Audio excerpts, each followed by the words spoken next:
Hello. Hello. Happy Monday. It's Monday. Yeah, the weekend is over. Happy Monday. Hello. Hi. I hope everyone's having a good day so far. I know I'm having a pretty good day myself. I've been doing a lot of prep for this stream. We have a lot to discuss today, right? A lot to talk about. This has been a very interesting and crazy and chaotic time in the world. Yeah, I have a lot to say, a lot to question, and a lot to ask you as well, because, you know, ultimately I would like for this conversation to be productive, and for us all to be able to kind of just talk about things and share our feelings and voice, you know, our concerns and whatnot, would be ideal. So yeah. Wonderful to say thank you, Cadver, for the membership. Thank you so much. Also, I didn't get a chance to put the $10 dono that I got earlier on the screen. Let me see real quick. I can do it manually, maybe. I don't think I can, I'm sorry. But Lou Shenane, sorry, I'm probably butchering that. Thank you for the $10, saying excellent job as Rev's tech support yesterday. Thank you. I got I do have social stream up now though, so it should work. I don't know why it wasn't working before, but now it is working, so it's letting me actually pop things up now. A lot of cheesecake. Thank you for the 5 gifted memberships as well. I really appreciate it. Yes. The mic volume sounds much. I'm glad. I'm very glad. Thank you so much again for getting the cloud lifter. It's very awesome. I very much appreciate it. Also, your thoughts, is politics scary? Yeah, I understand that feeling. Okay, I guess before we start, I just want to like say a couple things. Some statements to be made, you know, before we start pulling up clips and tweets and discussing things. I just want to say something pretty clearly. And I feel like these things should be obvious, but unfortunately it is the internet and we have to be very clear when we're speaking, right? Nobody should love war, right? War isn't fun. This isn't all just like entertainment for us. There are real innocent people dying. There are people scared, which makes sense. I mean, would you not be a little bit scared if bombs were dropping in your country? And maybe they are. Maybe some of you guys live in places where this is happening to you. And I feel that it is very easy, especially when you are online, when you're not actually in these places, to turn something like this into almost like team sports, or just not really care. And I don't want this stream to go that way. I don't want this to happen. Like, I don't want that to be what my stream is like. You know what I mean? What I really want to do is just kind of slow everything down and take a look at what's happening. It's hard because it is the internet and there is so much misinformation and general confusion because of the misinformation. You'll see something and then someone will say this isn't real. Someone else will say yes, it is real. You look for, you know, verified information and you still can't seem to find it. It's very confusing and frustrating. And with the whole quote-unquote fog of war happening as things are happening like right now, it makes things very difficult to track. So I'm just going to preface that, obviously. But yeah, I mean, if you've been online at all recently, I'm sure you've seen people talking about this. There are people obviously upset about Trump, Israel, people saying free Iran, oh my gosh, I'm going to have to really be specific about not saying that. I want to say it as correctly as possible. I can't lie. I grew up in the South and everyone called it Iran. That's just how people say it down here. But I know Iran is actually like a better pronunciation, so I will try my best to pronunciate it correctly. But I digress. If you've been online, you've seen things like this, right? People saying war is never the answer, people questioning when war should happen or when it could happen, people defending the Iranian regime, people defending bombing. It's been chaotic, and yeah, it's just been very hard, I feel like, to get unbiased and factual news from any news source. It's just so confusing because you see something and then half the comments are upset and the other half are saying, well, this isn't even real. And then, yeah, you're looking for more information, you're trying to figure out if it's even real, and you're not really getting anywhere because nothing can confirm whether or not it's actually real. So, a lot of people have lost trust in news reporters and in journalists, myself included. I mean, it's sad to say it, but I really don't trust like just about any news organizations right now. Like, it feels like you can't trust anyone, you know, like unless there's literal video footage and like everyone's agreeing that it's real and it comes out and it's all, but even then it's like, is it real? I don't know. It's very stressful and upsetting when you feel like you are being lied to or you could be being lied to. And I'll be honest, I don't trust really any government. And including the United States government, I don't trust them to necessarily be doing things for anything other than selfish reasons. Just being completely honest, as much as I would like to believe it's all about setting people free, and maybe, hopefully, good will come out of this, and if that's what's supposed to happen, it will happen. But I don't necessarily believe that they're doing it just because they want to be really moral, good people and save people. I don't really. I mean, it's like I said, as much as I would like to believe that's the case, I don't personally believe that is the case. It's just, it's a lot, right? But I feel like one thing that is getting lost in a lot of the online conversation about all of this are the Iranian people themselves.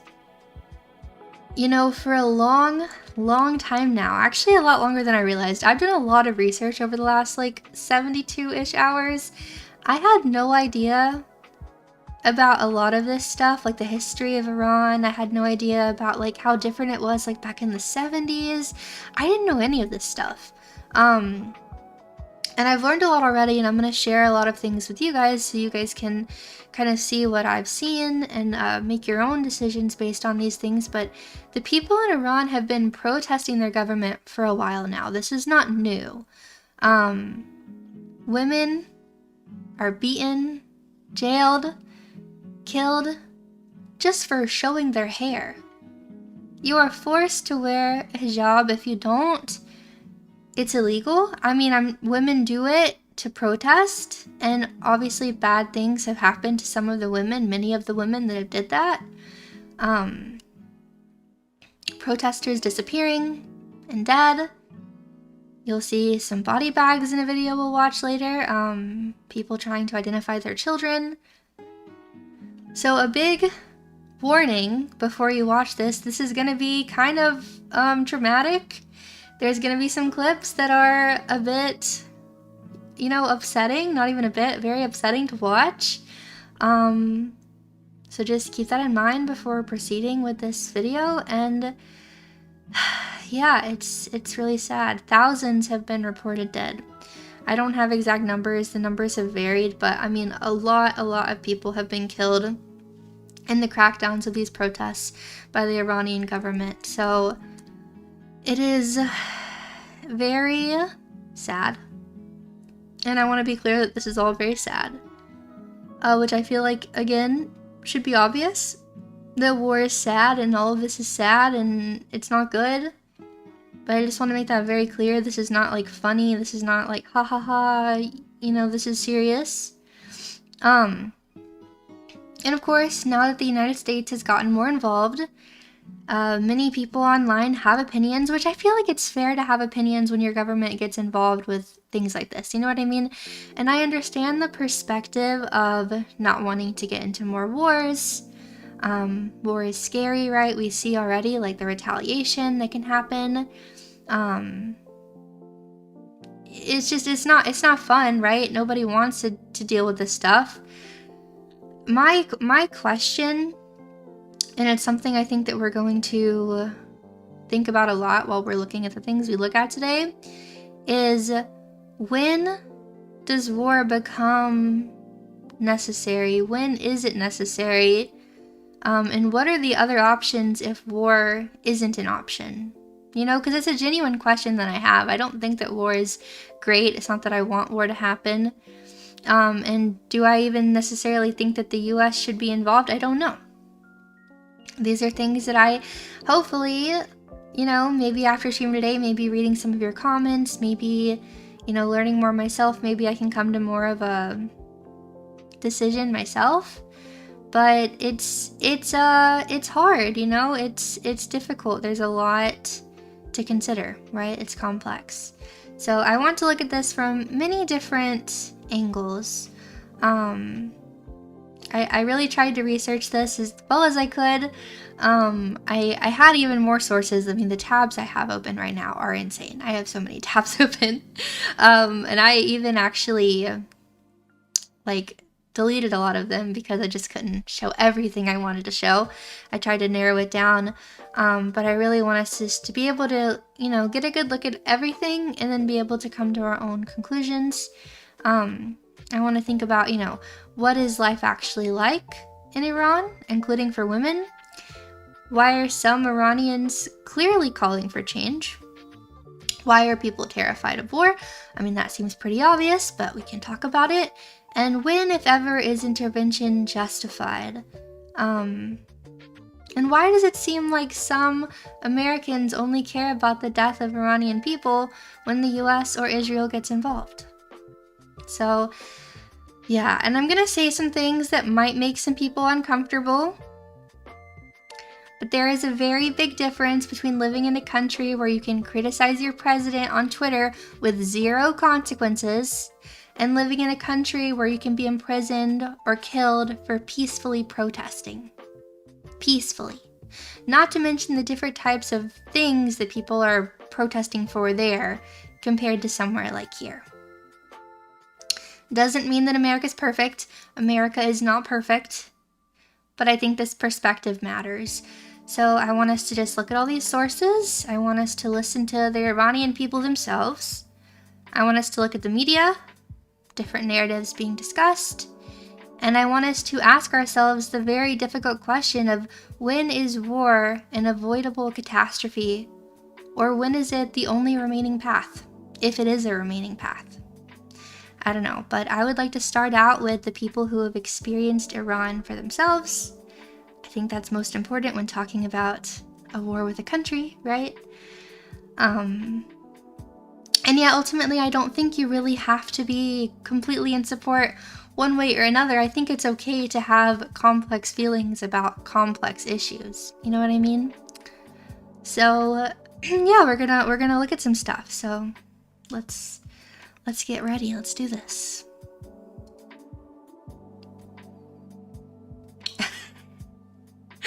I just thought this meme was funny. I can't lie. This is. It's going to come up. It's going to come up, okay? Silence, Iranian. A white liberal is talking. How dare you have an opinion? But joking aside, this is I saw the meme and I was like, yeah, I've seen a few things and this feels appropriate. So this was just my stream, this was my announcement tweet today, basically just saying, because I want to make it clear too, right? And it's pinned in chat. I am not a professional political pundit, okay? I don't know all the answers. I'm not going to sit here and tell you that I have all the answers. I'm just a cat girl on the internet.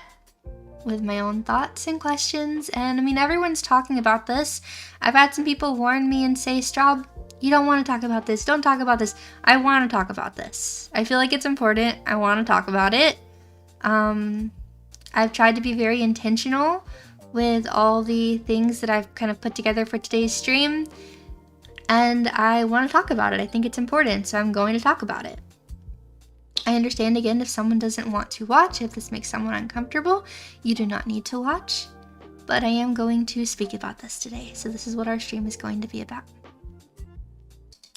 First, I want us to... and I'm going to have to change the sizing on some of these. Here you go. I want us to start out with this video.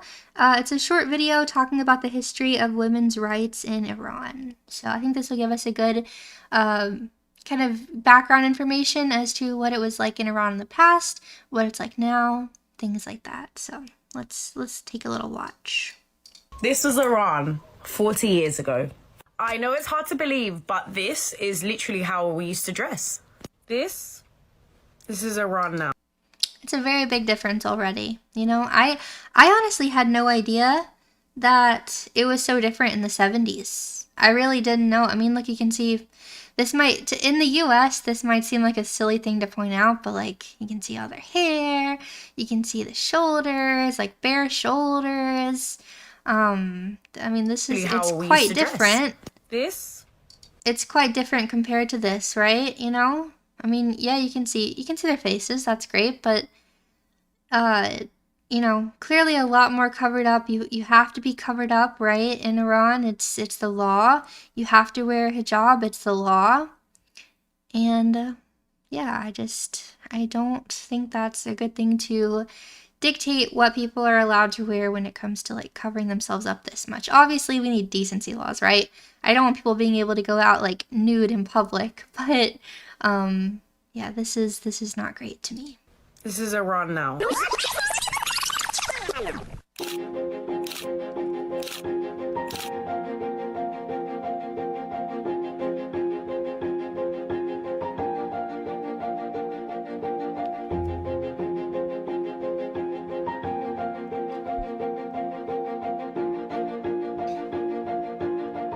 Women in Pahlavi, Iran did have the right to vote. They had the right to divorce.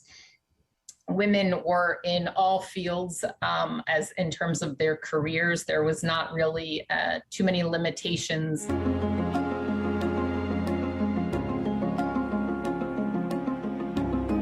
Yeah, see, so it sounds like one of the previous leaders back in, it said, when 1936, he banned all the veils. I think that's wrong. I don't think we should be banning people from the ability to veil if they'd like to veil.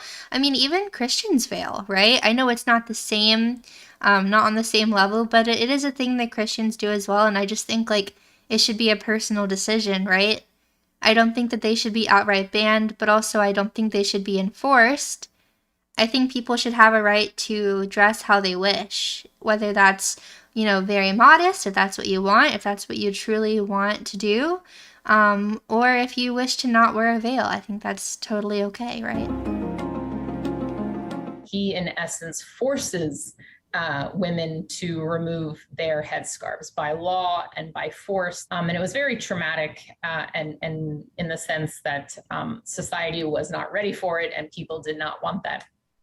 And then later, his son actually allows and reduces the enforcement of this. So that's why you have pictures throughout the 60s and 70s of women in miniskirts as well as a full body covering. I could see that, right? Like women putting, maybe whenever it's finally allowed again, putting on the full body covering, almost in a protest to being able to cover up more.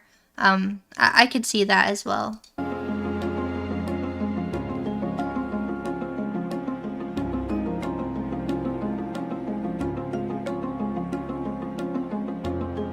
in particular, because of the forced removal of the hijab on women when the Islamists come to power, they use this as a cultural marker. And so in the same way that the removal was forced in 1979, you have the forced reimposition of different types of hijab on women. It was really the signifier for the laws to come, right? The elimination of women from the legal profession, the elimination of women from so much the public sphere. Once the decree goes out that women will have to wear hijab, it will be mandatory the next day, which is International Women's Day in 1979.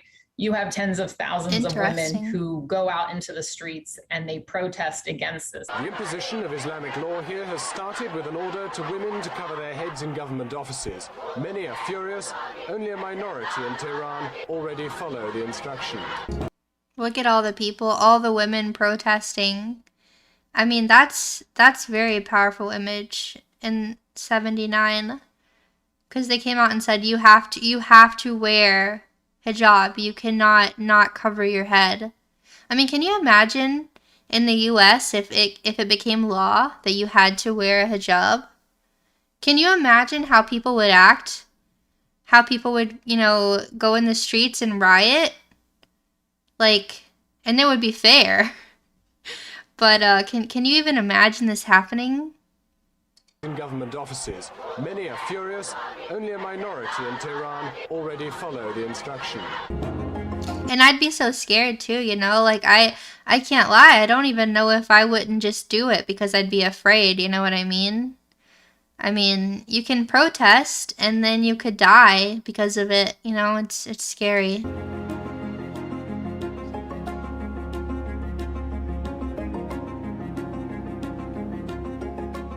I think the biggest movements have been in 1999. So you have during the Khatami administration, that was largely a university student movement.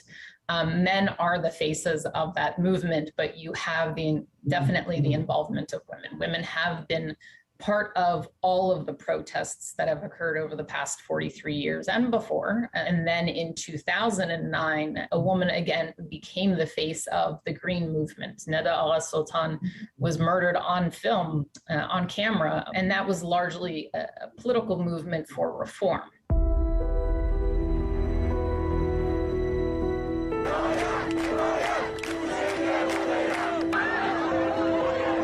This one is very significant because how it crosses all sorts of different lines of Iranian society. First of all, the ethno-religious line, even the slogan, Zan Zendegi Azadi, women, life, freedom, is a Kurdish slogan. And then importantly, men. As women went out into the streets, men very quickly joined them. So to basically say that this is not just about women or ethnic groups, but it's about human rights. And it is about human rights. Women are humans. And this is all just very sad. And I would be remiss to not add the importance of the Raisi administration. The fact that this administration has, during this time period when Iran is facing so many economic problems and so much budgetary mismanagement, has decided to institute a re-Islamization program.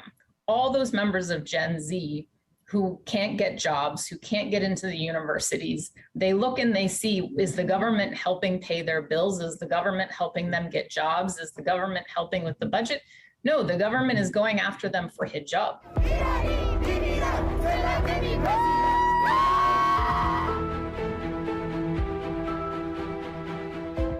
And that's in 2022, it said over 1,000 people had been arrested. It's definitely, the numbers are a lot higher now, as you will see. They're risking everything. They're risking their very lives. We're in the thousands now that have been arrested. We are in the dozens that have been reported as dead. Students and younger people who are not of 18 years old, they get blackballed out of universities. Those who are university students will be expelled. And this is assuming that one is not jailed, tortured, or doesn't die in custody. And so it is very much the basic elements of human rights that they are risking by engaging in the protests. Yep. So that's just one video that kind of shows you, the history of women's rights in Iran. I also wanted to quickly look at this article. It's this article I wanted to look at. It's called Fact Sheet: Women and Girls' Rights in the Islamic Republic of Iran. So you can see they received at least 82 women's rights related recommendations during the 2019 Third Cycle Universal Periodic Review. But gender-based discrimination in law and practice. So under the Constitution in Iran, the rights of women and girls are only equal to men and boys when these are deemed in conformity with the Islamic criteria. So that's pretty vague, right? Which has obviously led to laws and practices that discriminate against women and girls in Iran. Very, very problematic, I would say. I mean, that's putting it lightly, right? Under Iranian law, women and girls' rights are not equal to those of men and boys when it comes to the age of criminal responsibility, rights to marriage, divorce, the custody of children, participation in public and political life, in sports and arts, work, freedom of movement, the transmission of their nationality to their children, and more. Women's and girls' testimonies in court have no legal value for certain categories of crimes, while weight's only the value of half that of a man's in other cases. Women and girls are also entitled to lesser compensation for the violation of their rights. And this is what I was talking about recently when I said, I think it's really important for women to have agency over themselves, because this is what we get when women do not have agency over themselves. This is the type of society that you have that controls women in this way. This is what you get. Right. So you can just see the differences, sexual and gender-based violence. I mean, of course, it makes sense. Iranian law does not criminalize marital rape or other forms of domestic violence. Rape is not classified as a distinct crime under Iranian law. The only crime of sexual assault recognized under Iranian law is the crime of outside of marriage, right, without consent. So, yeah, it's definitely different than the US, that's for sure. And this one I thought was very sad. Child marriage continues to be permitted under Iranian law. The legal minimum age for marriage is 13 years old for girls and 15 years old for boys. Interesting that it's higher for boys. Although girls who have reached the age of legal majority, 9 lunar years, about 8 years old and 9 months, so an 8-year-old, can be married with parental consent and court approval. You can get married at 8 years old as a girl.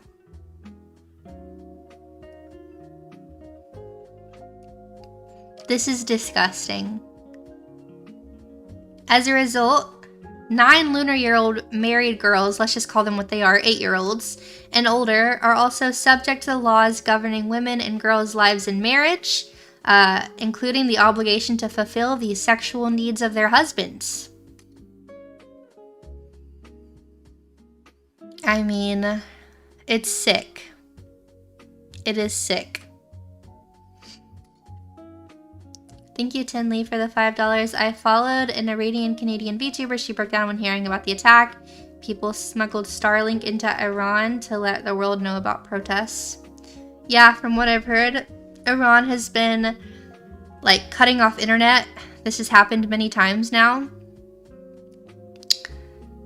To kind of try and suppress and hide what's been happening. Let's hear more from people about what it's like to be in Iran. I think these things are very important.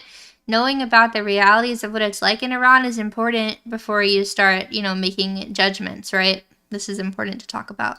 Get arrested for walking a dog, and then they can take your dog away because according to Islam, dogs are najas, which means unclean. In Iran, you will get arrested, not can, will, if you're a female solo singer. It is against the law. In Iran, not that you have to wear hijab, but if your hijab is not to the liking of the regime forces, they can push you forcefully into a van and take you to jail. And then things that happen in those jails, let's just say that they're not ethical. In Iran, you are not allowed to change your religion or choose your religion. If you do so, you will be executed. In Iran, they would line us up as children, force hijab on us, and force us to chant death to America. I mean, I wouldn't call that school. I would call that a cult that is trying to brainwash children into a terrorist mindset. In Iran, there are stations with regime forces, and they can stop your car and see if the person next to you is a girlfriend, a boyfriend, or you're married to. If you're not married to them, you can get arrested. In 5 years, imagine that a Big Mac went from $6 to $600. That's exactly what happened in Iran. Well, roughly, I think it's even more than that. And everything I'm telling you is not even the worst thing that's happening in Iran. Every time people request a regime change and they start to protest, the regime shuts off the internet and starts shooting people with military-grade weapons. Children. Regime forces in the past 2 to 3 weeks have killed more than 50,000 people. So yeah, if you have opinions about how Iranians should feel, perhaps you should go to Iran, live with the regime, and maybe raise a child or two, and then we can speak about it. In Iran, I mean, that's a fair point, I'd say. So this was posted back January. I noticed a lot of the clips that I'm going to show you. This was covered a lot in January, last year as well, and previous years, but this was talked about a lot recently. So she has one more TikTok I'd like us to watch. This is just a part 2. to have a dog, but it's not illegal to marry a minor. Why? Well, because dogs are, according to Islam, najis, which means impure, but apparently pedophiles aren't. The legal marriage age for girls is 13 years old, and for boys it's 15 years old. But the father can petition a court for permission to marry a child even below those ages. Now, it is And we just saw that, right? It can be as low as 8. not normal for you to see these types of marriages. I'm just making a point that the Islamic Republic of Iran, which is the regime that occupies Iran, is that messed up. In Iran, it's very normal for the regime forces to arrest peaceful protesters and then give you a death penalty on national TV to set an example. And what they charge you with is called muharebe, which means rage against God, which can mean whatever they want it to mean. Just yesterday, they took this 18-year-old boy called Shervin Bagherian and told him that he is guilty of muharebe, and this kid didn't even know what that means. He's like, "Sir, I don't know what that means. Can you tell me what it is?" And he's like, "It's the death penalty." And then this kid breaks down and starts pleading for his life. His crime? Protesting against their violence. I think most of you know that women in Iran are forced to wear hijab, but did you know that it's illegal for men to wear shorts, and if they do, they are arrested? I did not know about that. And again, it's just, it's a lot, right? And obviously, like with everything I've watched, I've tried to like fact check as much as I can. I encourage you to do the same, obviously, but all of this is it's bad. This is not good. And I think whenever you're someone like me, because I mean, obviously I can speak for myself, right? I live in the US. I'm so privileged to live here. I'm so privileged to be an American. You know, you hear about America's so bad, America's so bad. And yes, America has plenty of problems. It's not perfect here by any means. But I am so blessed to live in a country where I can go out and I can dress how I want, and I don't have to worry about being dragged off and murdered and all these different things just for walking around. By the government, mind you. It's just sad. displays of affection, dancing, having parties, singing for women, anything that brings you joy, illegal. In fact, since the Islamic regime took over Iran, most holidays are just mourning Islamic figures that died thousands of years ago. In Iran, married women need their husband's permission and unmarried women need their father's permission to be able. If you're having an issue also with any specific, like for instance, this is obviously just her telling us things from her perspective, right? There are plenty other videos that we're going to be watching and talking about, so you can watch everything and then make your decisions. To travel and leave the country, because according to Islamic regime teachers, women are basically property. In fact, there is a video of one of them giving a sermon and telling people there that God created this thing called a woman, and it's exactly like your donkey or your camel, you know, it's just an animal. He literally says it's an animal. And these are not the worst things that the people of Iran have to tolerate. The economy is crashing, the air is dangerously polluted, the rivers are drying up, there's a shortage of electricity and water. So people took onto the streets to protest and ask for a regime change. And what the Islamic Republic did is what they usually do, which is turn off the internet and then start shooting at people, start killing people, start arresting people and giving them the death sentence. And I mainly made this video to ask you to be the voice of Shervin Bagherian, the 18-year-old kid who was told he has the death sentence, and all other kids who are now sitting in a cell, scared, confused, and afraid of losing their lives at any moment, and their mothers and their fathers and their sisters and their brothers who are just absolutely terrified. If enough of you know about this and speak about this, it makes it more difficult for the Islamic regime forces to actually execute. And I say this from all people in Iran, thank you so much for the support and the love. In Iran, I mean, it's just so sad, right? Even the concept of having these people be awaiting death sentences for simply like protesting and things, it's just wrong. Tinley, thank you for the $5 dono, the Fall Guys fee. This actually I noticed the goal wasn't moving with the donos and I was confused because I had set the goal early and I guess I didn't realize that the goal starts right when you do it, not when stream starts, so it wasn't working. So thank you. And Trauma Tuna, thank you for the $5 as well. Yeah, we'll play Fall Guys next week if we hit the goal. We'll play it with chat. Yeah, so that obviously didn't love that, right? But now I want to look at this video. This was actually published from CNN. I believe it was, I want to say January. You'll be able to see. As the Iranian regime tries to bury the truth about the protesters' deaths. So let's take a watch. A celebration, but it's not. Iranians are dancing at funerals. This is how many families of protesters killed in the bloodiest crackdown ever by the regime are defying the Islamic Republic. From testimony we've collected over the past few weeks, we have found that families of protesters killed by the regime have been facing pressure and threats to change the story of how their loved ones were killed, to make it align with the state's narrative that it was U.S. and Israeli-backed terrorists, not the regime's forces, that killed them. One of those families is that of 19-year-old Amir Hussein Saidi. A relative who we're not identifying for his safety spoke to us from inside Iran. The family were visited by Basij paramilitary forces and Revolutionary Guards.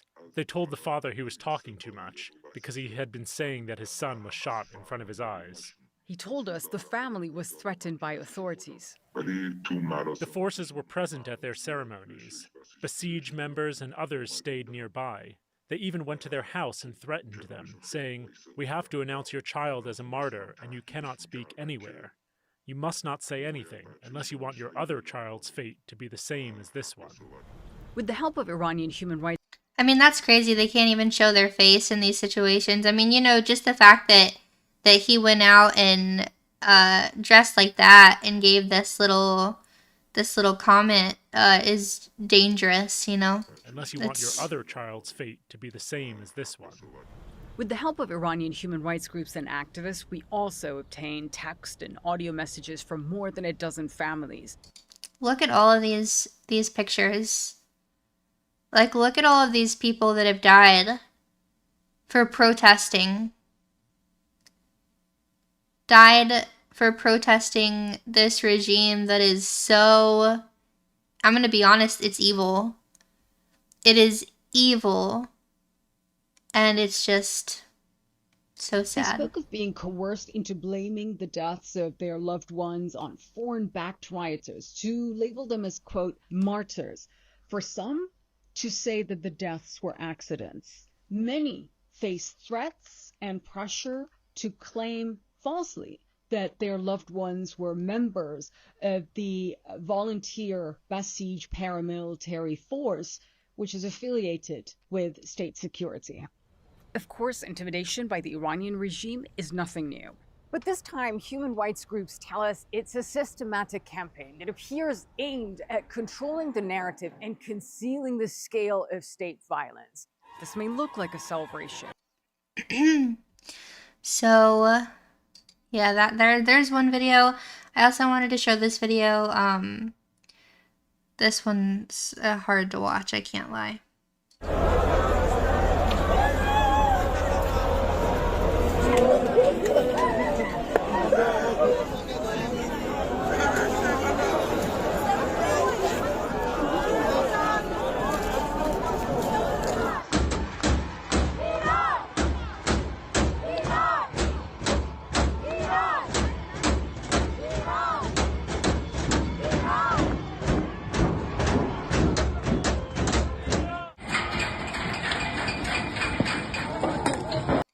Rights groups have reported that hundreds of protesters and dozens of security personnel have died as of January 10th. I mean, can you imagine? Like, think about all the things that happen in the U.S. And again, I'm not sitting here saying the U.S. is perfect. Okay, I understand that people die in the U.S. sometimes, but let's just look at this comparatively. If there were scenes like this, all these people in body bags, if this was happening in the US, I can't even imagine what people would do. I don't even know. I can't, like, I literally can't fathom this happening. I really can't.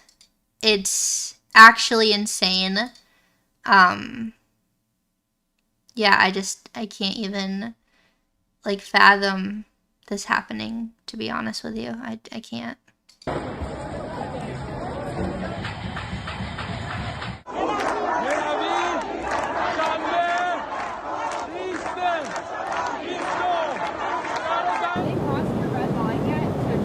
Well, no, they're starting to, it looks like, and there seem to be some people killed that aren't supposed to be killed. We're looking at it very seriously. The military is looking at it, and we're looking at some very strong options.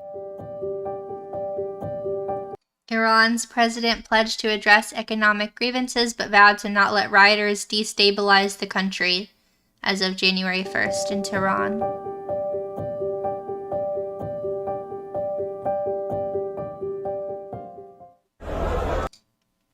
So yeah, I mean, just like look at the body bags. It's just, it's massive. It's, yeah, I don't know. It's just terrible, honestly. Okay, so here you can see activists report that Iran's crackdown on protests have killed at least 5,000. This was uploaded January 14th of this year. Say Iran's bloody crackdown on nationwide protests has killed over 5,000 people. This came from the US-based group known as Human Rights Activist News Agency, which has been accurate in previous rounds of unrest in Iran.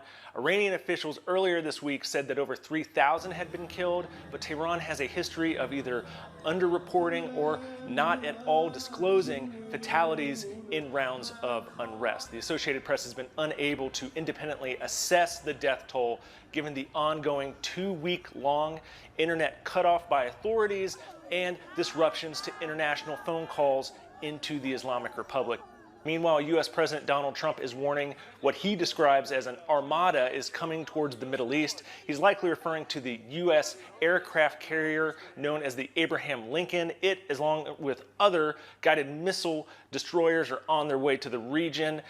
Officials told the AP that that carrier group was in the Indian Ocean as of Thursday. All this comes as Trump has warned Iran that he could strike militarily over the killing of peaceful protesters, or if Iran carries out any mass executions. Iran, for its parts, has warned the U.S. that any strike on Iran will see American interests across the Middle East targeted by Iranian fire.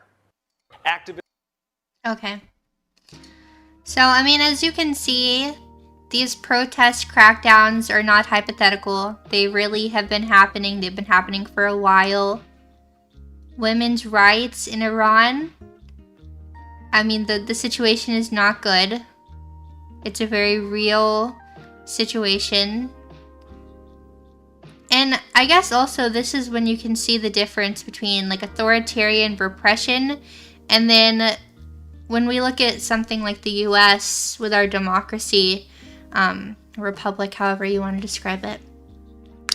Whenever we have dysfunction, it looks so much different than this type of repression. And so when people try to conflate the two, if you're just looking at it side by side, you're not gonna see the same thing. And you'll see later on some people have compared the US to Iran. I think that is insane. I think it's actually insane to compare the US and things that people experience in the US to Iran, and the way women especially are treated in Iran. I think it's actually insane to conflate those. And I think that really just shows you that you're not... I don't know. I don't know how someone can even come to that conclusion. Unless they're just, and I don't mean this to be rude, but unless they are just genuinely deluded. Or straight up just lying. I really am not sure. I'm not sure about that. But this is 16-year-old Nika Shakarami, who was murdered by the Islamic regime for protesting against Islamic regime and for women's freedom. Her parents could only identify her by her birthmark. I believe she was singing at the protest. Here's her wiki article. This was back in 2022. September 2022, 16-year-old Iranian girl Nika vanished in Tehran during the 2022 Iranian protests. She was allegedly abducted, tortured, essayed by several agents of the Islamic Revolutionary Guard Corps, and ultimately killed. Guys, she was 16 years old. After her body was identified by her family, they planned to bury her, but the body was allegedly stolen by Iranian authorities and instead buried somewhere else. Reportedly to exercise leverage over her family and to avoid a funeral procession which could cause further protests.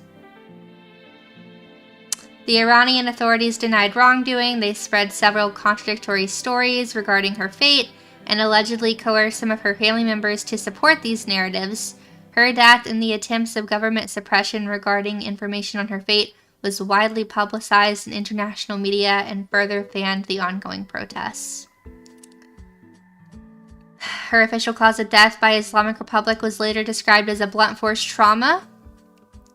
An Iranian document leaked to the BBC in 2024 concluded that she was killed by security forces that had taken her captive after she fought back while being essayed by her captors. I mean, it's just sick. It's absolutely sick. So this is, this is the Iranian government. This is what they do to people, to children, to young girls. I mean, that's who they are, right? That's just one of many examples. This is Marzia Ebrahimi. She's only 15 years old when acid was thrown in her face in the streets of Iran, not because of a crime and not because of violence, but because she was believed to have violated a strict dress code imposed on Iranian women. In 2014, a wave of acid attacks terrorized women across the city. Women were targeted for not covering their faces, for just existing.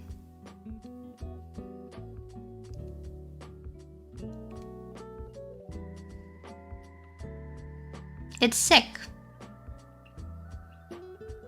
It's just sick. I mean, there's really no other words to describe it besides being sick. And I understand people saying they're desensitized. I think that's very sad. I think it's sad that so many of us are desensitized. I understand.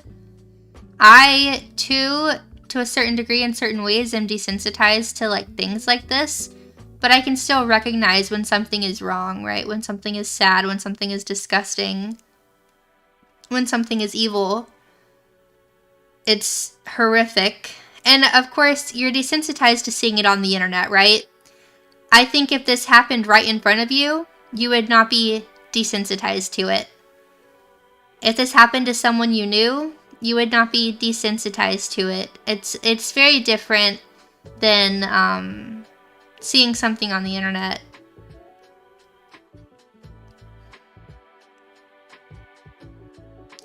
So yeah, I just wanted to make that clear.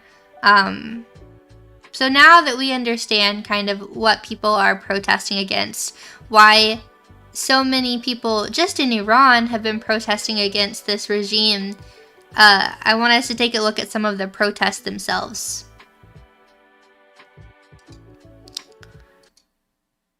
This is a video from January 10th. CNN posted this. It's a demonstration in Iran. In London, a protester tore down the Iranian flag from the country's embassy and hoisted Iran's pre-revolution flag.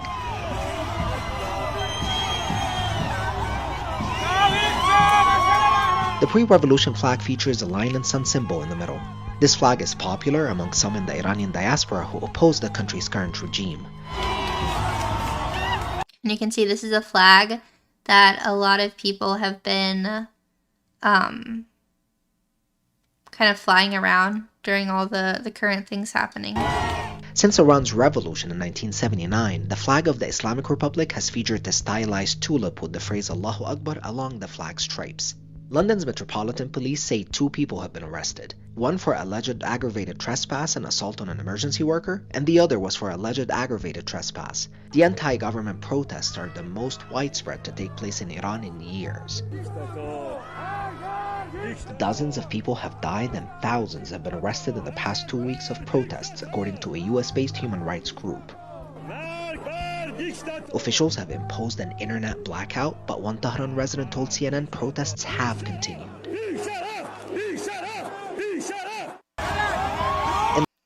So, I mean, you can just see, I feel like it's very clear, like the protesters protesting in Iran are clearly very courageous people, right? Because what they could experience for protesting is very different than protesting elsewhere, right?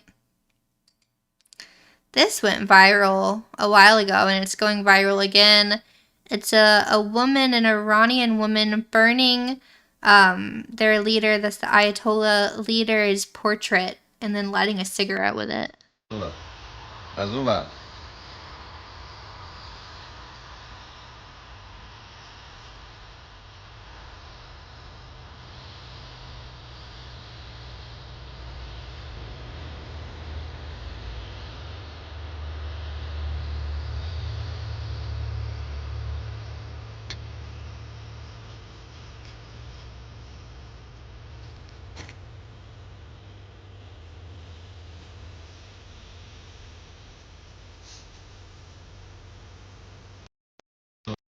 I mean, I'm sure you could probably understand why an Iranian woman wouldn't like that man.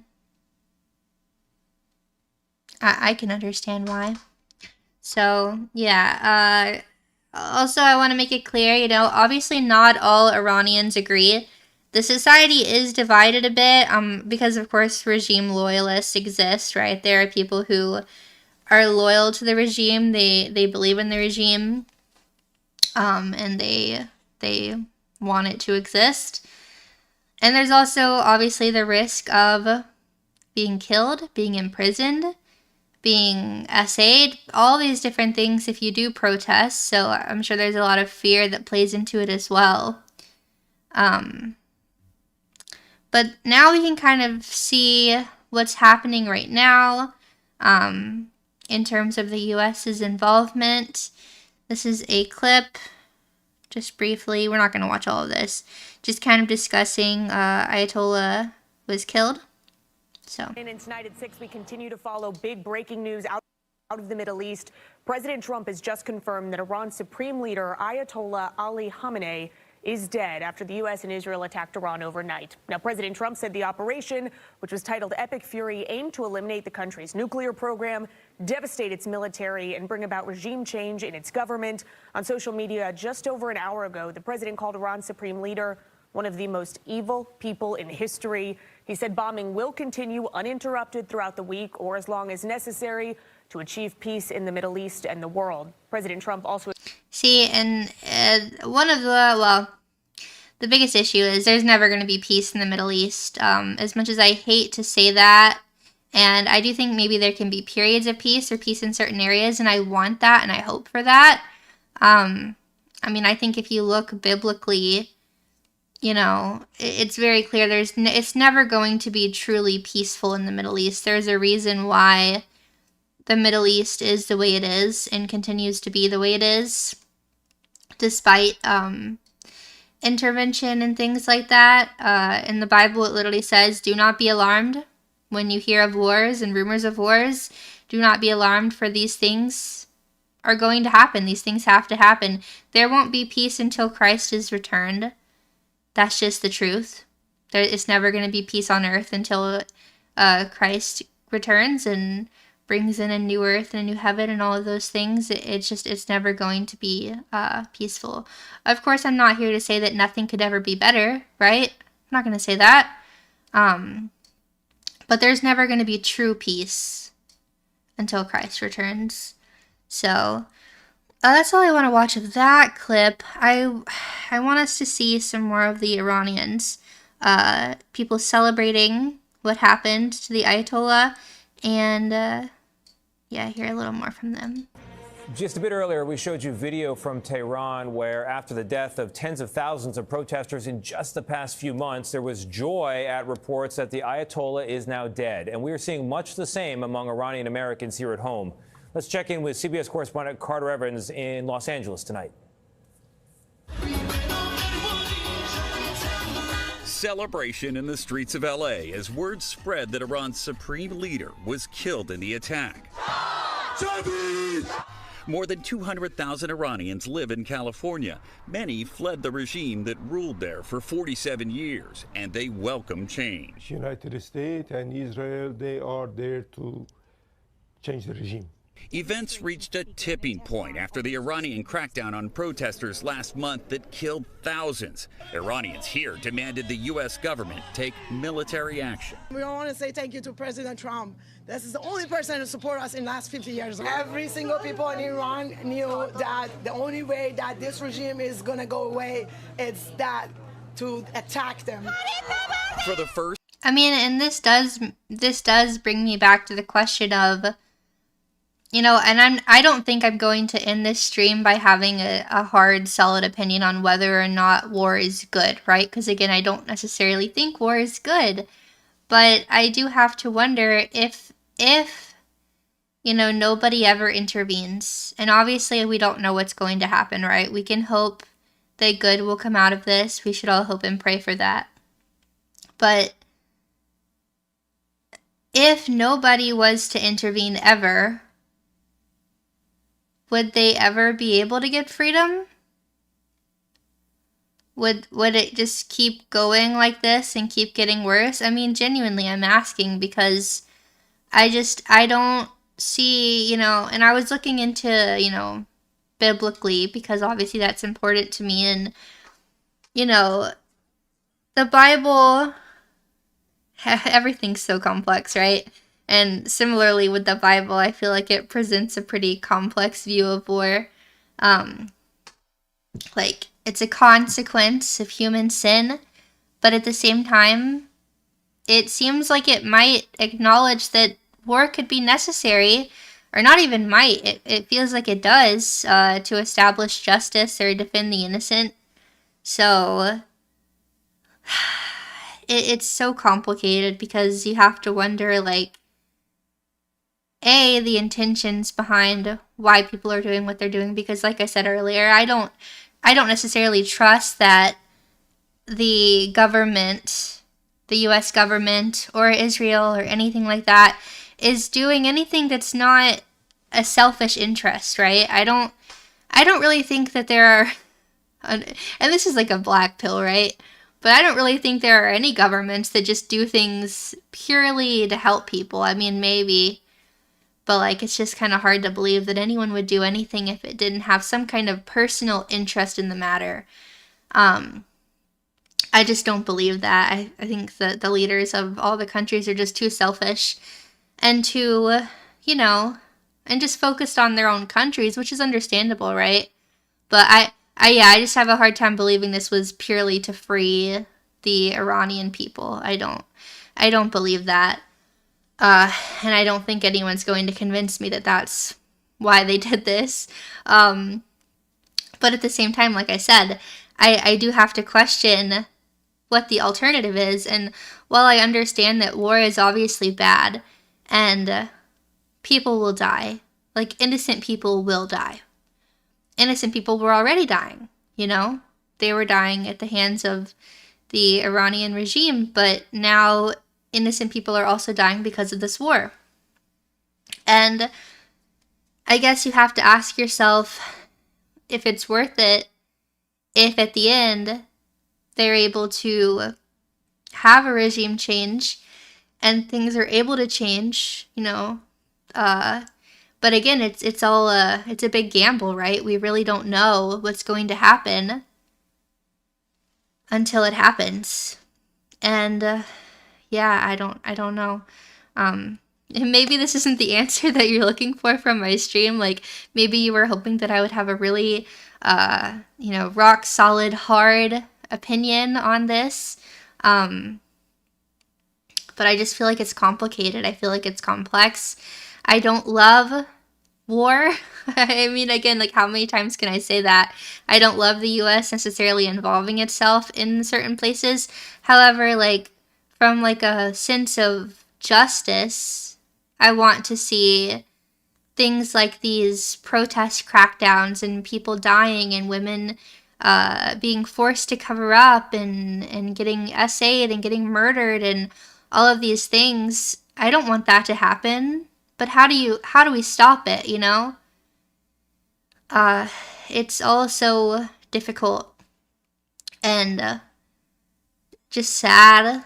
And I don't know if there is a perfect answer. I don't think there is a perfect answer, But ultimately, we can all rest in the fact that God is sovereign, as I say before.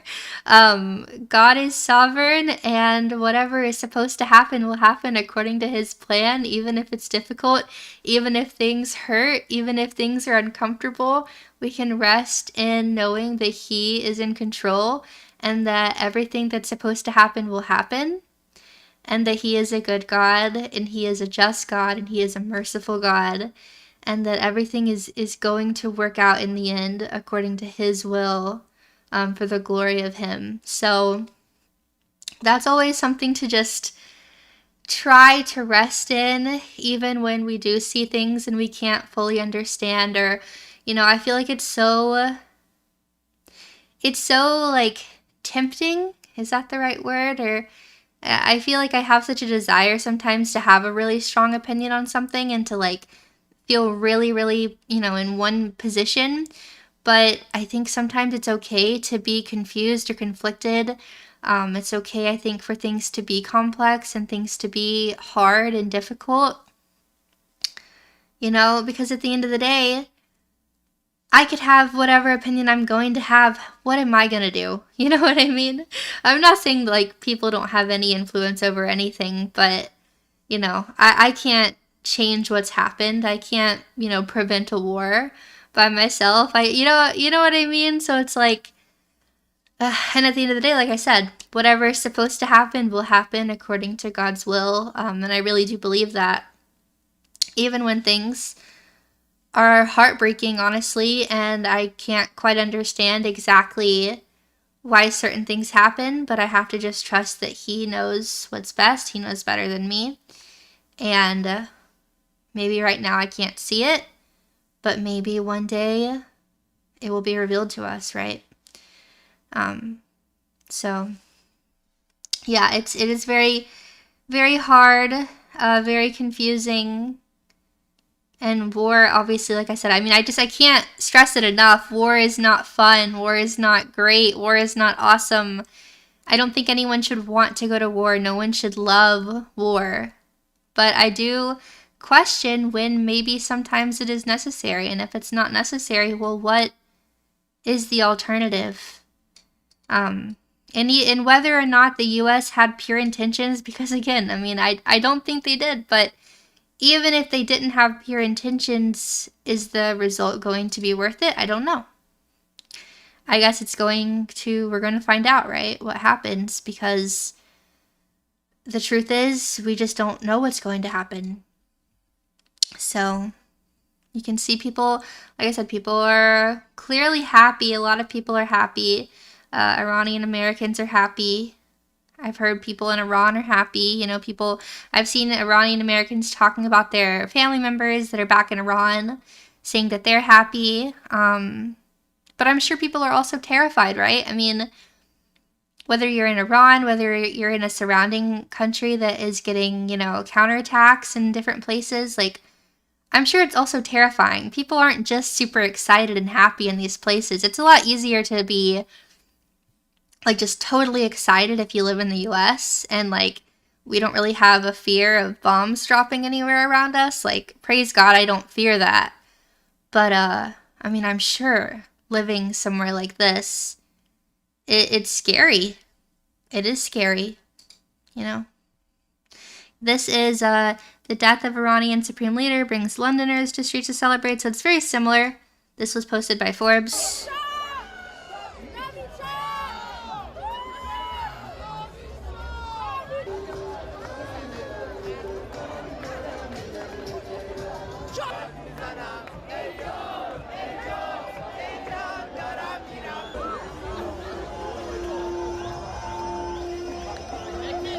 So you can see, I mean, clearly these people are very happy.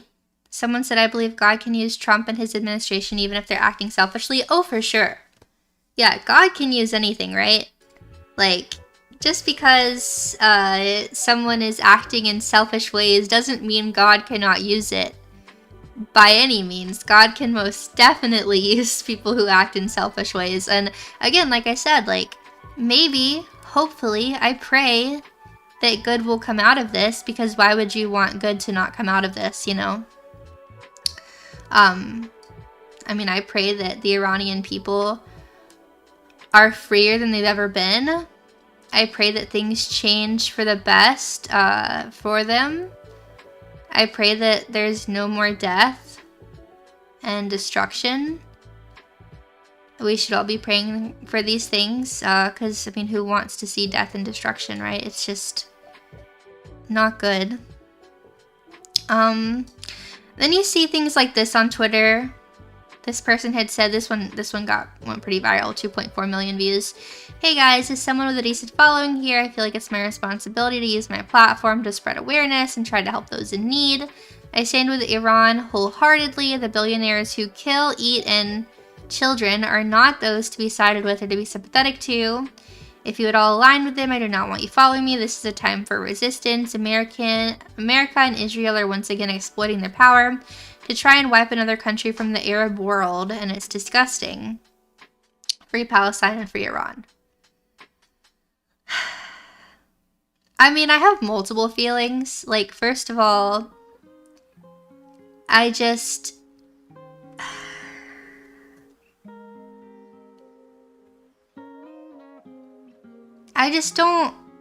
I don't know.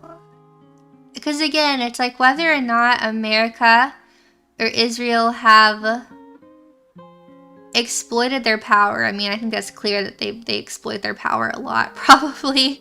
But to say they're trying to wipe another country from the Arab world, I don't feel like that's exactly what's happening. And again though, regardless of all of that, you just have to go back and see how so many Iranians are celebrating and see what it's like in Iran, like what it's like to live there, especially as a woman.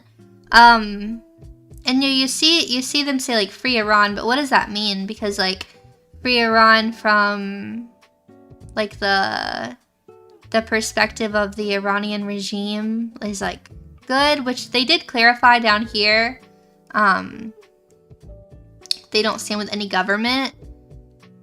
But I just have to, because once again, it's just so confusing. I have to question, like, if no one, and I'm not saying the US necessarily needed to intervene, but if the US didn't intervene, let's say someone else intervened, I don't know. So if no one at all ever intervened, do you think they would even have a shot at being free from the current regime? Like, chat, do you understand what I'm saying? Like, does it make sense? Is it coming across correctly? Because, like, I'm trying to explain, like, I just don't... If no one ever intervenes, like, would they even have a shot at freedom anyways? Yeah. It's just, you know... And again, are they going to become free because of this? I don't know. I don't know what's going to happen. I mean, it could, for all I know, you know, things could get worse somehow. I really don't know. And I don't want that, obviously, but I don't know. Yeah, it's just difficult. Rock Solid had replied and said, why do Western leftists have this childlike mentality that any force that hates America and Israel is automatically good? And I don't necessarily think that's exactly what they were saying here. They did comment and kind of clarify that they're not like pro-Iranian regime. However, I have seen other people like outwardly supporting the Iranian regime, like as a Western person, being like, no, yeah, the Iranian regime has a right to exist, they should exist, and everything's fine. And it's like, yeah, but they are so corrupt, they're so evil, like... It's just difficult. Let me see. Cadbury said, Arab culture is rife with eating itself as it is. Do I like us intervening? No. Do I think it's necessary? Maybe. Yeah, that's kind of how I feel too about like the intervention. Do I necessarily like it? I won't say no. I'll say I don't know. But do I think it's necessary? Maybe. Iran is not Arabic. They do not have Arabic culture. They are not Arabic. I think it's more like, I mean, I'm not going to sit here and act like I know everything. I know they're Persian, right? But obviously, I believe they're Shia Muslims, right? That were in power with the Iranian regime. Which, from my understanding, the amount of Shia Muslims is a lot less than Sunni Muslims.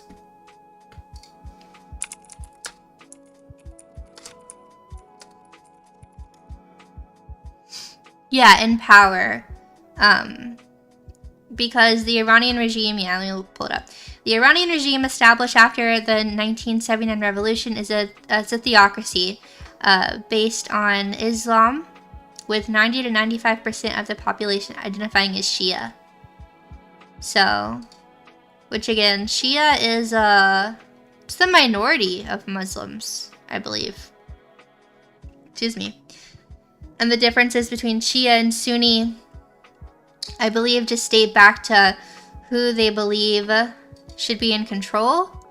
Because I believe the Shias, correct me if I'm wrong, Shias believe that Muhammad's ancestors, like a direct lineage, whereas the Sunnis did not believe in that. They believed that it could have been someone else. Like, I think they wanted Muhammad's friend or someone to rule after Muhammad. Yeah. I'm telling you guys, I've done my research, okay? Yeah, who ascended to power from Muhammad. But, yeah, so, I mean, imagine living in a theocracy. Like, it's, you know, it's everywhere. Islam is everywhere. It's everything. And all the rules are based around it. Right? It's very different than living in the US, obviously. So, I also saw this article that I wanted to mention. Philadelphia protesters condemn U.S. military attacks on Iran as some Iranian Americans in the region express hope. So this article kind of showed both sides. This is from February 28th. It says, while dozens protested at City Hall, members of the group Philly Iranians said that they are concerned for family members in Iran and hopeful the regime will fall. So I feel like that's a pretty, understandable position to take, right? Like, I'm concerned. There are bombs being dropped. People are dying. I'm concerned for family living there. Not to mention the protesters that have been, jailed and dying and all of these things. But then at the same time, hopeful that the regime will fall because they don't support the regime. They don't like the regime. Also, Moon, thank you for the $5. We can't look at intervention in Iran as something that should do or not do. It happened. The only thing we can do now is push for the best outcome. I mean, that's true, right? Because we can't change what's happened. And we as just regular people have no control over what has happened. All we can do is just hope that good comes out of the bad, right? And Gary, thanks for the $2. Many lose reason in tribal mentality. I don't think it's ever good to do the whole, like, black and white, one side versus the other side. Because truthfully, as someone who upsets, like, the left and the right, quote unquote, all the time, like, I don't know, I'm never gonna please everyone. I know that. I try to just do what I think is right and say and believe what I think is right. And I try to do everything I can based off, what I do know about the Bible and what I believe Jesus would want me to do. Not that I'm perfect by any means or that I'm, the most educated. I've been learning a lot about, Christianity and things like that, but I'm nowhere near where I want to be, right? I'm still a baby Christian in terms of all these things, but I don't think it's ever good to be, like, super hard one way. I don't think that, especially whenever it blinds you from being able to critique your side. Thank you for the $5 societies. Thank you. I don't know why that just went back up. Thank you for being you. You've been part of my journey back to Christ. Oh, that makes me happy. I'm really glad. Okay, so yeah, you can see these are some women, and I guess some men, protesting genocide is not self-defense, no war with Iran, no war with a peace sign. I can't lie. Maybe this is bad of me, but it's like these old white women are out here talking about genocide is not self-defense. I don't know. And again, I'm not sitting here saying you can't be anti-war. However, I just feel like some people are probably a little out of touch, and maybe unaware of everything going on, and also unaware of maybe how a lot of Iranians feel about the regime. I don't know, these peace signs specifically, like, I don't know why it's making me cringe a little bit, which I'm not even trying to be mean. I think peace is obviously a good thing that we should strive for, right? Like, peace is important, but I don't know, it's very easy for you as, like, a privileged white woman in Philadelphia to, like, stand with your sign and be like, no war with Iran. Like, you can protest, then you'll go home, back to your, like, nice home with your family and your, like, flat screen TV and your nice warm home-cooked meal and, you know, your internet and not have to worry. You know what I mean? Then not have to worry about anything. Like, okay, I did my good deed for the day. I went and protested, and now I'm back home and comfortable and, you know. But, yeah. It says dozens of people gathered in front of Philadelphia City Hall on Saturday afternoon to protest the U.S. and Israeli joint military attack on Iran.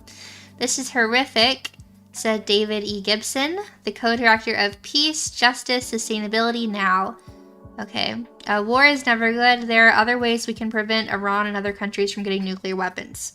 Well, I'm going to be honest with you, and this is just my opinion. Take it or leave it. Again, I'm no political or professional political pundit, right? I'm just a cat girl on the internet, and I don't know everything. However, this whole talk about them having nuclear weapons, that's like besides the point, because I feel like that's... I don't know if that was the real reason this was getting done, because didn't they say that they had already, like, wiped out the nuclear weapons or something? I don't know, but let's say they did have nuclear weapons, or that they were close to having nuclear weapons. Let's say that. Let's say that was the truth. I'm not sure that was the truth, but let's say that was the truth. I don't know what other ways you can prevent people from having and getting nuclear. I don't know. And again, maybe there are all these ways that I'm just not aware of. But, you know, I just don't know, like, how do you just... Like, how do these things change without war? Like, some kind of war. Whether the US is involved, whether it's a different war. How do you get regime change with this kind of regime without war? Are we supposed to just go and talk to them? Maybe another country is supposed to go and talk to them? I mean, clearly, whenever the people in the, you know, in Iran try and protest and say they want a regime change, they just get killed. So, yeah, I don't know. Just talk. I guess we're supposed to just talk and then get killed. I don't know. So, literally only God can intervene, you know, and some people would say that God is intervening with war. And I mean, like, in the Old Testament, you can see where God specifically, like, calls people to go to war. Am I saying that God called us to do this? No, I am not. I want to make that very clear. You know, whether or not, regardless of all of that, though, God's will be done, and He can use bad things for His glory. Which we know that, right? He can take bad situations and use it for His glory. Did He not? Well, I get a little confused because people always say the whole, like, which I've kind of ranted about it before, the whole, like, deuce volt or whatever thing people will put on Twitter, and it's usually, like, no offense, but it's usually the most insufferable people ever that will be like, deuce volts, you know, I can, and basically, like, try and justify anything because it's like, if God wills it. And it's like, yes, if God wills it, but it's like, that doesn't change the fact that people sin. And if people, like, it's not saying that, like, people don't sin and there isn't consequences to your sin. Does that make sense? Like, I don't know. I get really frustrated when I see people say that. Because people say it on Twitter, like, all the time. And they talk about, like the Crusades, right? They bring up the Crusades. And, like, I'm not educated enough on the Crusades to speak on the Crusades. However, I will say, there is no way that nothing sinful happened in the Crusades. I just don't believe that there was nothing sinful or, you know, selfish, sinful, etc. about the Crusades. So for people to sit here and just say, oh, deuceful, if God wills it, it's like, but you can't use that as a justification to sin because God gives us free will. And so You know, God's will happen. However, we also have free will, and that includes the ability to sin. And God doesn't want us to sin. However, we will sin, and he can use our sin for his good and his glory. But do you get what I'm saying? Oh my god. Hold on one second.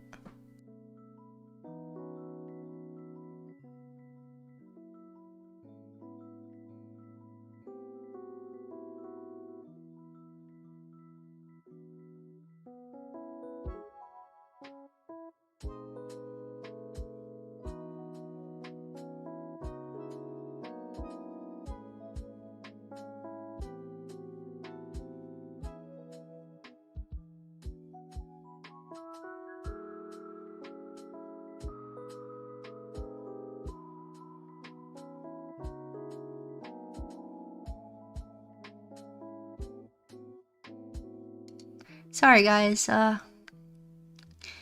just something slipped our mind.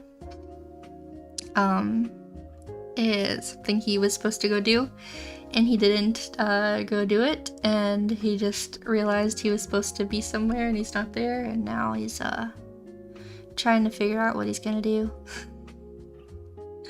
Of course, life has been kind of crazy. Yeah. I think it'll be okay though. He's gonna be a little late though. And he's like, just wasn't expecting it, you know? Ah, that stinks.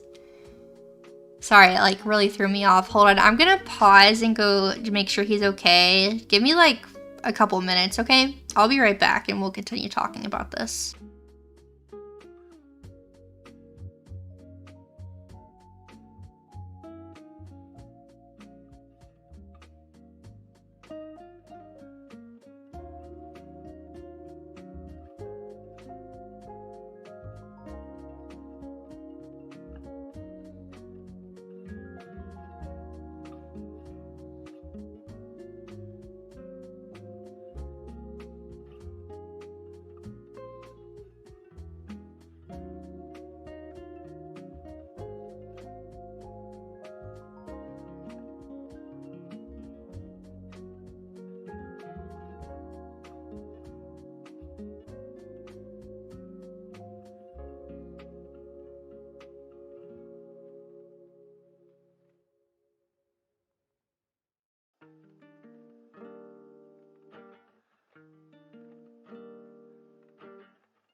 Okay, I have returned.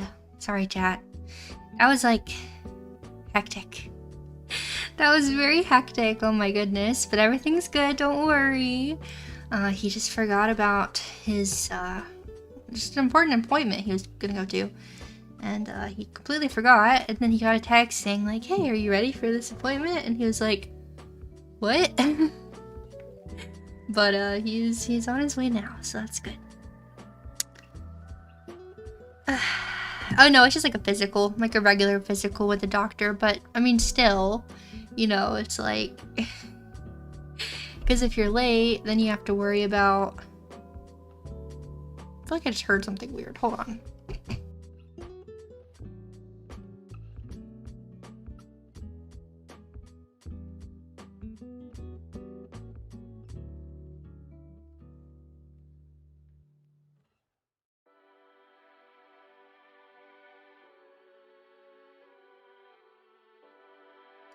Maybe now I'm just being paranoid. Maybe I'm just being paranoid. I thought I heard something. I was like, he did leave, right? Yeah, he left. Anyways, whew, okay. Hello! Okay, so we were talking about like very serious things. Sorry, I got sidetracked. Okay. But as I was saying, right, you know, some people were obviously gathered at Philadelphia City Hall, protesting, saying it's horrific, all these things. Honk for peace and justice. At the beginning of Saturday's demonstration, 2 counter-protesters had apparently yelled expletives at the protesters and shouted death to the regime and free Iran before walking away. No one supports the Iranian regime, but we don't think that bombing Iran is going to help, Gibson said. If anything, the people on the lower end of the hierarchy get hurt, the people on the upper end generally get away with it, right? I mean, I don't know. I don't know if that is right. I don't know. I mean, I definitely think this could help. It could. It also might make things not good. I really don't know. But, you know, obviously some Iranian Americans had different feelings, different emotions. So this woman, who is a member of the Philly Iranians, a group advocating for an end to Iran's theocratic regime, said there's a lot of mixed emotions for Iranian Americans and their family members that are still living in Iran. So people are happy and sad and worried, and they're trying to stay safe, she said. This morning was the last time I talked to one of my sisters for just 2 minutes, and the internet got disconnected, and since then we don't know where they are or what they're doing. I mean, that is scary. That's terrifying. And, you know, we should really just be praying for all of these people. It's understandable for people to be happy and sad and worried. You know, it's a very scary thing that they're dealing with. Again, I cannot even fathom dealing with any of this. I really can't. And then for the internet to just get disconnected is just terrifying. She said that she supports the military operation and wants to see an end to the evil regime. The Iranian people have said it many times that they want help. They want to be protected by foreign governments and that they would be their army on the ground, she said. I mean, understandable. You know, people... And that's when it goes back to, like, when should, if and when, I guess, should other countries intervene? Especially when it seems like at least a lot of Iranians would like help from another country, would like another country to intervene. Now, I'm sure that they don't want war. They don't want, you know, air raids and all these things and, like, people to die. Like, no one wants that. But they also want them to be free. They want to be free, so it's like, I don't know. I guess you just have to wonder, if you want to be protected by foreign governments, how else do you do this? You know what I mean? Like, how else do you topple a regime? I mean, I guess there is no other way, you know? We understand that no one welcomes war, and we were hoping to prevent this from happening, she added. However, many Iranians have been waiting for a long time to crack down this regime, and it was impossible without a foreign intervention. And this is the only way that we could actually get to that point. So, like, it seems like a lot of people think maybe this was one of the only opportunities. And again, is it going to turn out, like, for the best? I hope so. I don't know if that's actually what's going to happen, though. But, it seems like they hope that it does. I mean, why would you not hope that it does, I guess? Because like someone had said earlier, at this point, you can't change what happened. All you can think about is moving forward, you know? What's going to happen next. But yeah, I mean, it's difficult, right? Then I just wanted to like really briefly touch on this because I think that this showcases just how insane the US government is, and just like governments in general, I guess now. I remember, and I'm not gonna sit here and say that like this is never, like things have never happened in the past, that people have never been childish, immature, like what's the opposite of classy? I don't know. Seeing like Nancy Mace and Ilhan Omar, probably butchering her name, seeing them like go back and forth on Twitter all the time, like seeing everyone in our government just be like, behave like, I don't know, children, like they all are like high schoolers with a Twitter account, like it's embarrassing. I mean, that's pretty much all I have to say. Like, I'm not necessarily leaning one way or another with this. I think this is very embarrassing. I hate that our government, including our, yeah, trashy is a good word for it. I hate that our government, including, you know, the current administration, has really leaned into the whole like meme culture and just being not professional. I hate the culture of our politicians thinking it's appropriate to not behave professionally. They do. They act like the VTuber drama. They act like VTubers. They're trashy and they are not professional and they are not respectful. And like, I just miss like professionalism. I miss people just, you know, behaving presidentially. And I don't care that people say it didn't get it. Where is this getting us? You can sit here and say that that professionalism didn't get us anywhere. Okay, what is this getting for us? What is this? What is this doing for us? You know? I don't know. I honestly, I can't lie. I don't like it. I don't like the memes. I don't like the memes on the White House pages. I know a lot of you guys are probably not going to agree with me on that. That's okay. I don't think it's like necessarily a deal breaker, but I very much don't like it. I wish everything was professional. I hate it, honestly. It's very frustrating. You miss the era when our congressmen would beat each other with walking sticks and get into fistfights on the congressional floor. Did that happen? Hey, again, I wasn't, like I said before, I'm not saying that it was perfect, right? I mean, I'm sure that people were not always professional. But I think that, I mean, clearly, we all see the change, right? The last so many years. Like, and I can't lie, I think Trump has played a big part into it, you know? With people saying, I like, he says what's on his mind, and it's like, yeah.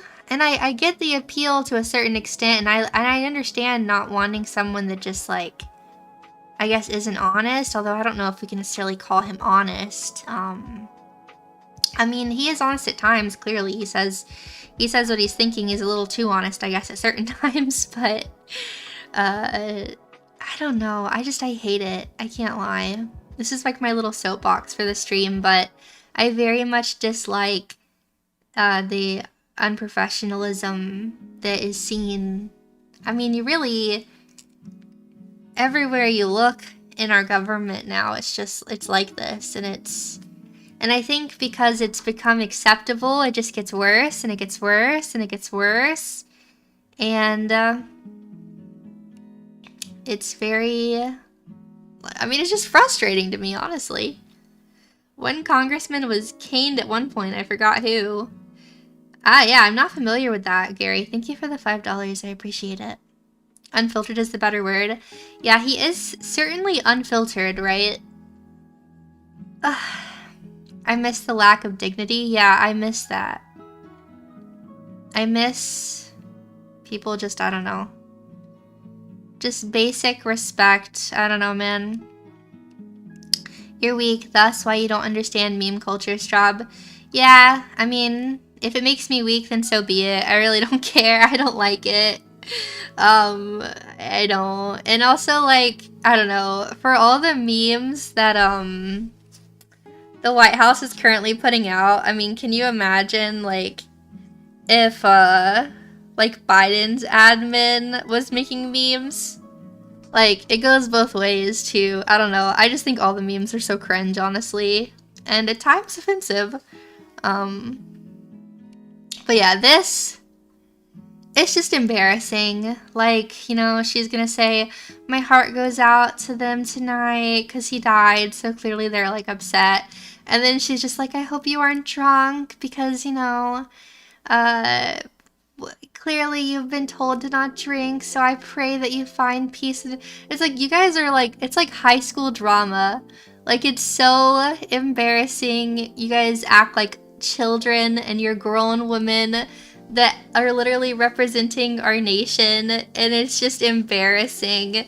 And you know what? Like, if you were like a regular person with a regular person job and you were beefing with your coworkers like this on Twitter, you'd get called into, I don't know, HR, and it would be like dealt with, or at least I would hope it would be dealt with.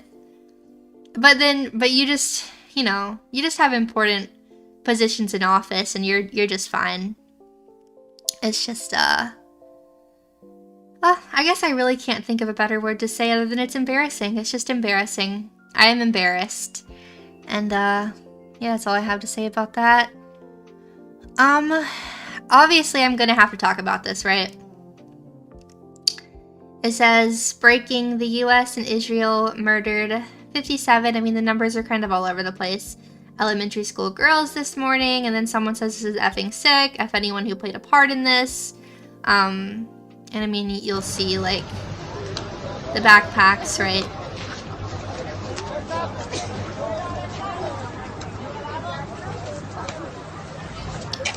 So there's blood on backpacks. I saw some other videos of some of the destruction, parents going through the backpacks. I mean, regardless of how you feel, it's sad.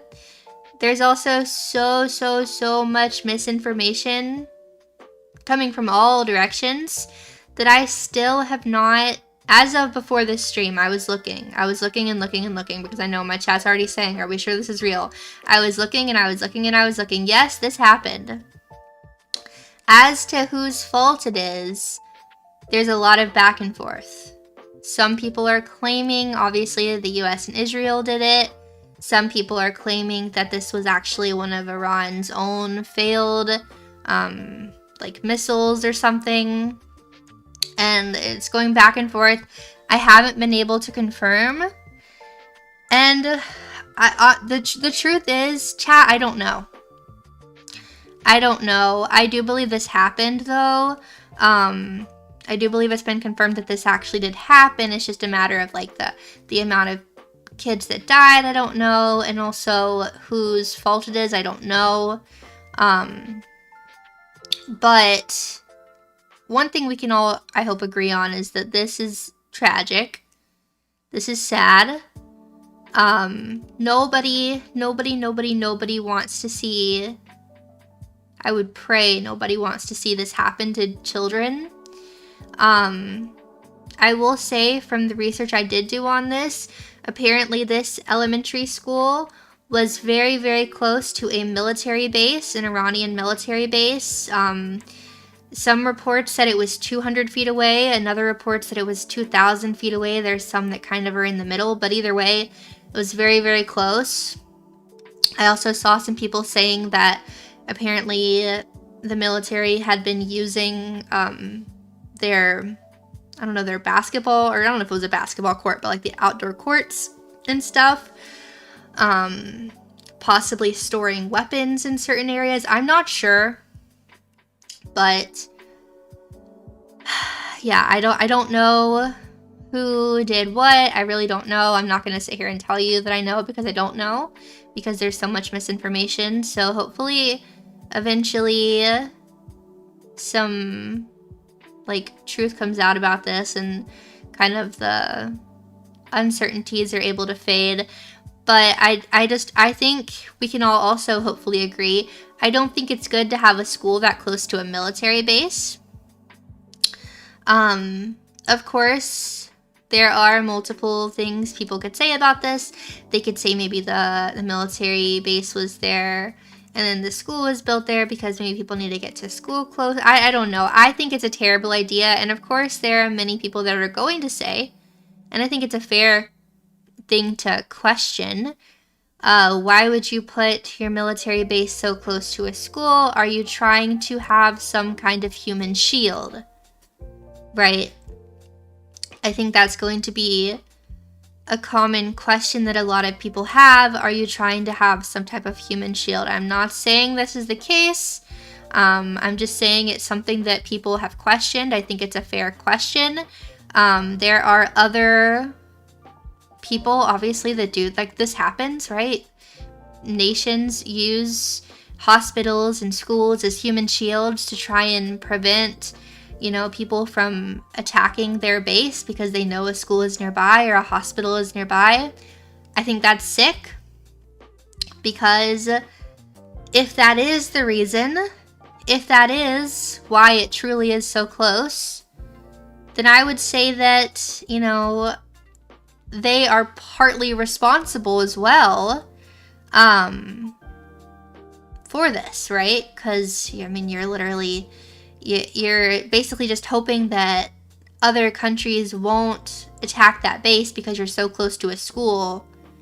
But if they do attempt to attack your base and it misses, or it goes a little astray, or something happens and it does hit the school, well, you put that school that close. You know, I just think it's a terrible idea. Terrible, terrible, terrible idea to put a school that close to a base like that. A terrible idea. But at the end of the day, kids were murdered. It's sad. I see people in chat saying it was confirmed. I still haven't seen that it was confirmed by Iran. I did see some of the, I think it was Telegram. Those have not been confirmed, as far as I was aware, unless something has changed in the last few hours since stream started or right before stream started. It was not confirmed yet, so I'm not going to sit here and say that's true. I don't know. It might be true, it might not be true, I don't know.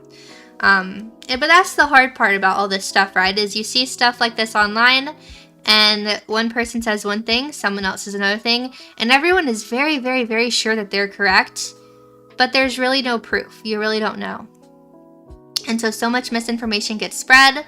I mean, I saw multiple other posts with videos claiming to be X, Y, or Z, and then they would get community noted saying, this footage is actually from years ago from a different situation. So it's like, but people see it and they just take it at face value. They don't do any kind of research at all. And they share it, and they share it, and they share it, and then eventually everyone begins believing something that actually didn't happen. So, yeah, in the fog of war, right, I mean, it's difficult. There's no internet, you know, their lines have been disconnected. It's hard to really know what is happening. So, it's difficult. And then, of course, there's retaliation, right? An Iranian drone slammed into a high-rise building in Bahrain, causing a large explosion. This was an unconfirmed report that it's a residential building, but as you can see here, that's not good. Also, why are we flying drones into buildings? I guess they're just using what they have. I don't know. It's, not good. And, I'm not saying that they, like, targeted this building. I mean, maybe they were, I believe Iran, from my understanding, was targeting US bases in other countries. So, they were, you know, they're attempting to attack US soldiers, right? US citizens. But obviously, they're not getting to us right here in the US, right? So, they are going and trying to attack other bases.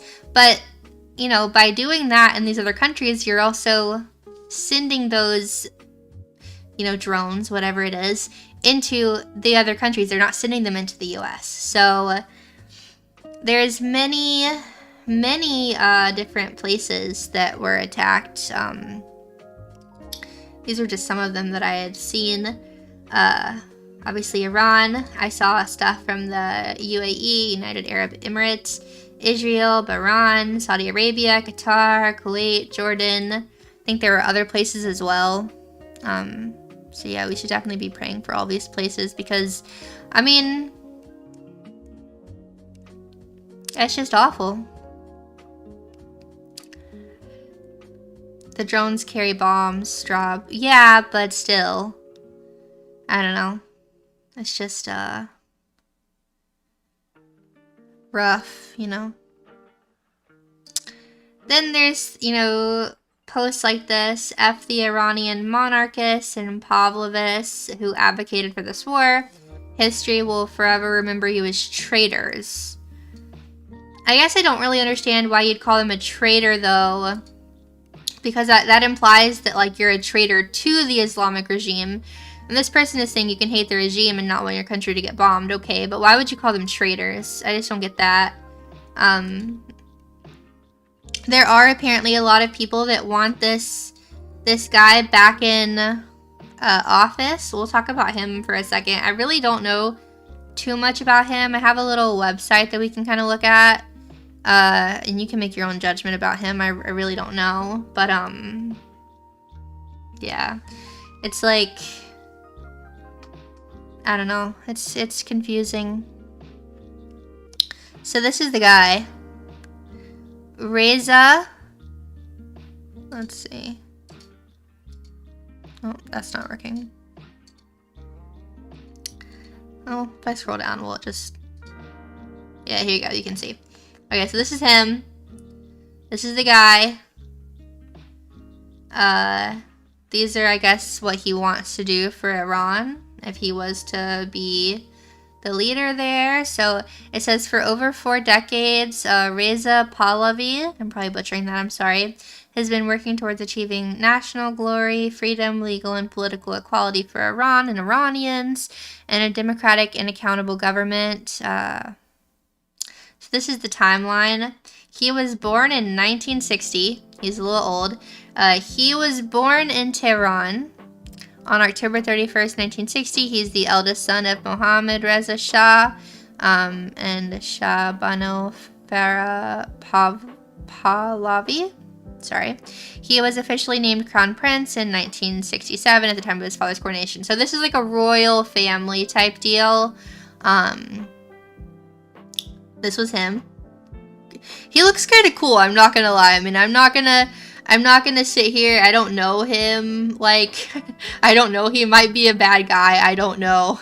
However, like, I'm not saying he is bad. I'm just saying I genuinely don't know. I looked into him a bit, but, like, it was just kind of hard because, like, truthfully, I feel like it would require a lot more research into just him alone to, like, know things. Like, I did my best, but it's just kind of difficult. But let me move this over so you can read this a little better. So, his childhood and youth in Iran, he was the youngest jet fighter pilot. He lived in his own palace in Tehran from the age of 6. His daily routine included language learning, history studies, court etiquette, and sports. He followed his father's educational path, and he began flight training at the age of 13. And in 1977, he successfully completed his first solo flight in an F-5 fighter jet, becoming Iran's youngest pilot. I mean, that's, I don't know. They make him sound cool. I can't lie. And I think, yeah, I think he surely would have to be better than the current guy, right? But I don't know. They do a good job of making him look really cool on here, though, I can't lie. Okay, so his early exile years. He apparently traveled to America in the summer of 1978 to complete his flight training at an Air Force base in Texas. And then during the training, apparently tensions in Iran heightened and he was unable to return because the monarchy fell. So he stayed in the US. This is him and his wife. So he married Yasmin Amini in 1986. She's a law graduate from George Washington University and works as an attorney for children's rights. So they have 3 children, so that's them. And, oh, that totally did not mean to drag that all, I don't know how that happened. Anyways, so 4 decades, so yeah, he's been just talking about Iran. He apparently wants to free them from things.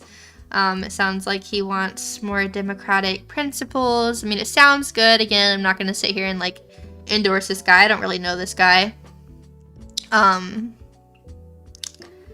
he's been on the news. I saw him. He was on the news talking about things. Like, he seems, I mean, fairly well off, you know, him and his wife. And, I mean, he was a literal prince. That's crazy.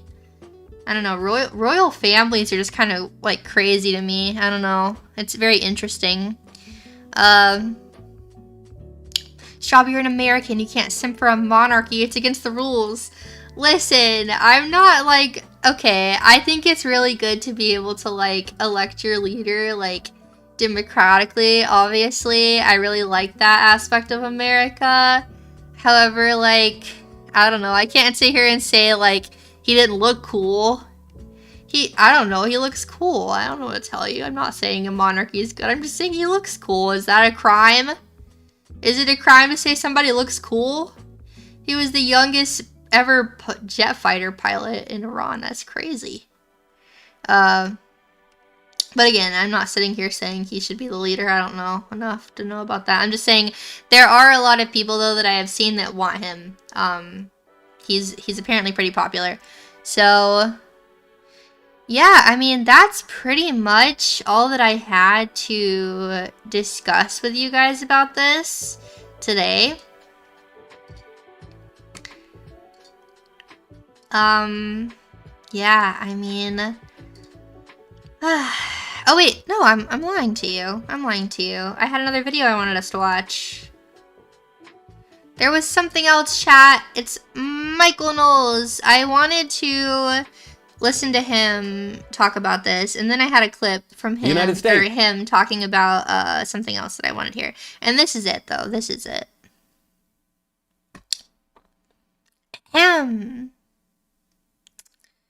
Also, someone had said, I wanted a mobile war Congress Barcelona, mobile war world, sorry, not war, Congress Barcelona, not war. These potatoes from both sides made me cancel the flight because of the airport attack. Oh my goodness. I'm so sorry. Moon, thank you for the $5. I have a balanced and researched video about recent U.S. policy decisions in the context of Venezuela, but it's relevant to what's happening now. Interested? Feel free to send it to me, and I will take a look at it. Thank you for the 8 out of 10 dono, Stom. I appreciate it. And Trauma with the $5. Maybe we can play Fall Guys soon. We're 1 dono away from the Fall Guys goal, so maybe we can. Pardon, Strawb, is the new keychain still for sale on Uwa Market? It is for sale. Yeah, you can still find it on Uwa Market. Let me put a link for you in the chat. It's available for another week. You have until the 13th, so a little over a week actually. What would be the best way to send it to you? The Discord for sure. Tuna, thank you for the $5. Ayo, I appreciate it so much. Thank you. We are playing Fall Guys. We'll play it next week. We can all play together. It'll be fun. So, yeah, get ready for it. Thanks, guys. I appreciate all the support and you guys being so kind. Chat has truly been pretty well behaved, I'd say, for the most part. So thank you for that. Let's watch Michael Knowles' reaction to the U.S. Bombing Iran. Has launched a major attack on Iran. The United States has launched a major attack on Iran. This targeting not just some periphery sites, but the very center of government. The explicit goal of the strike is regime change in Iran, not merely the setting back of a nuclear program or other weapons programs.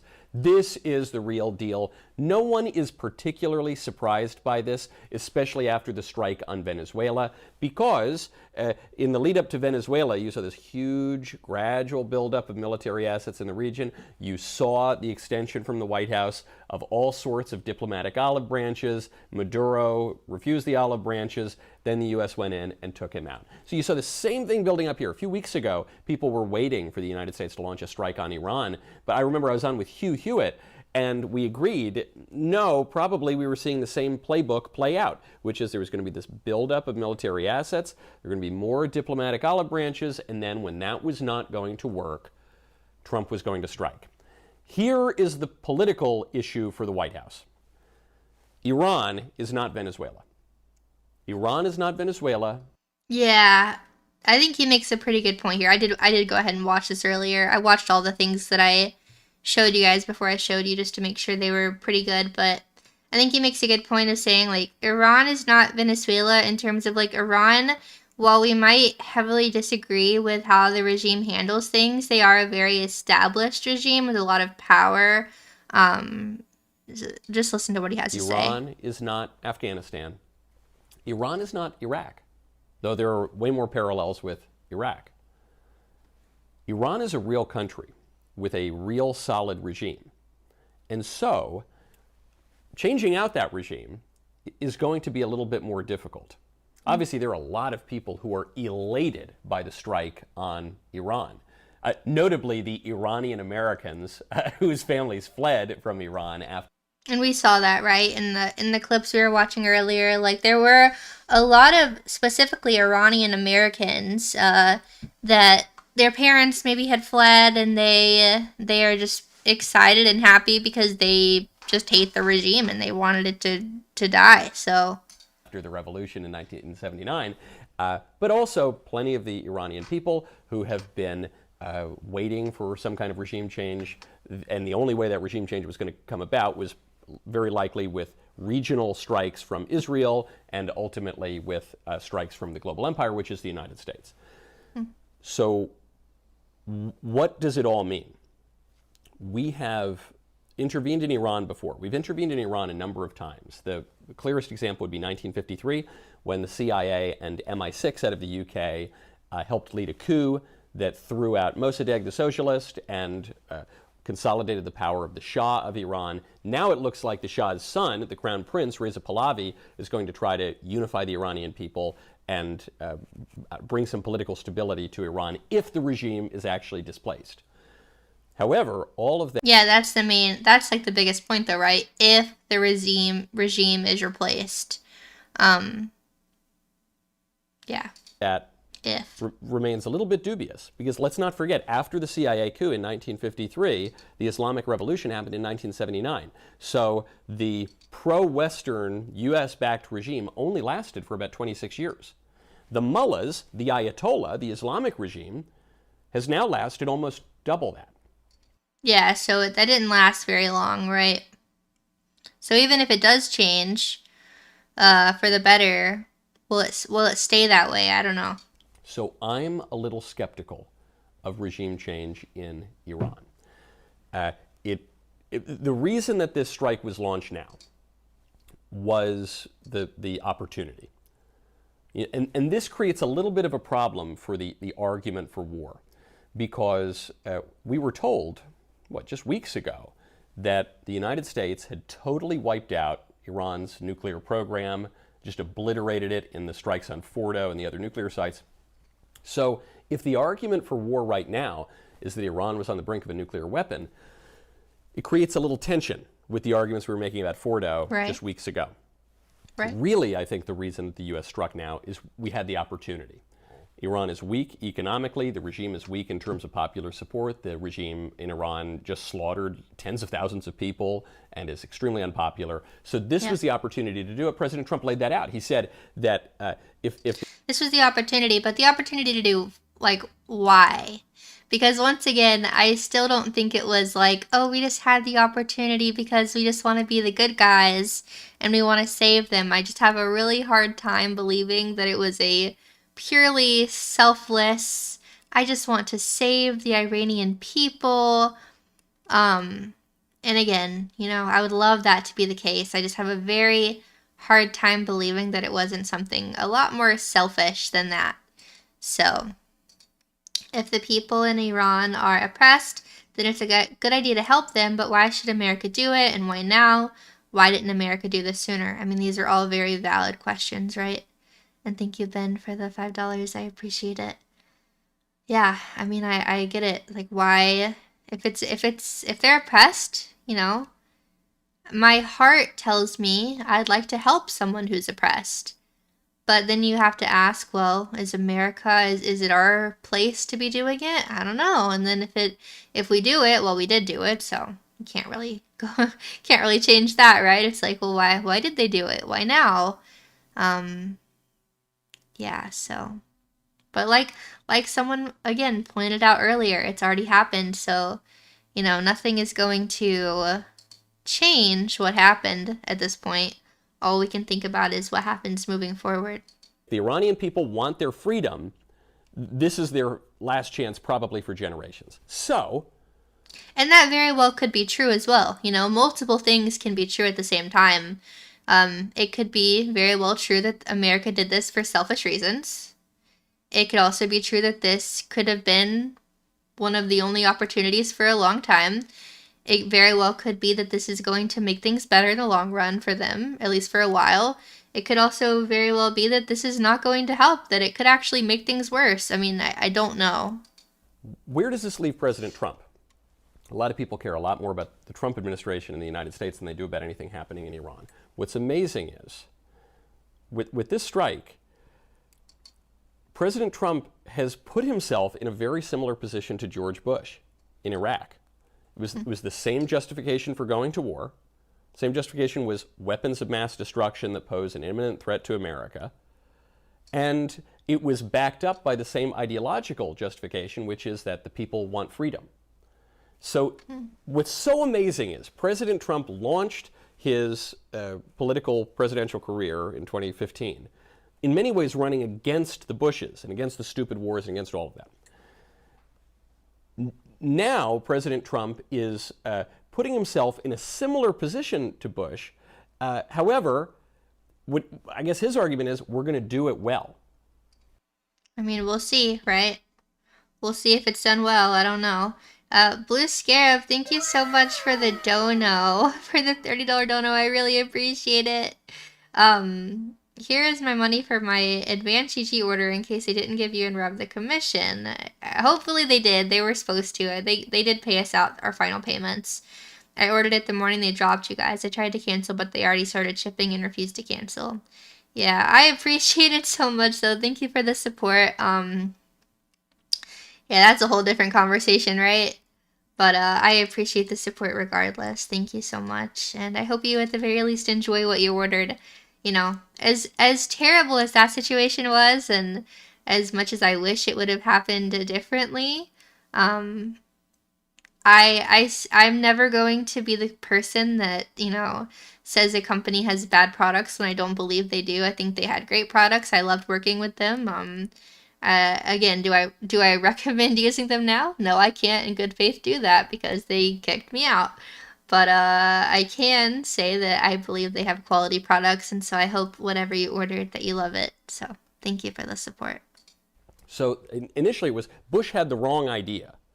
Now the argument would be, well, Bush might have had the right idea, but he did it poorly. And the one thing I got to say with Trump on foreign policy is, don't bet against Trump on foreign policy.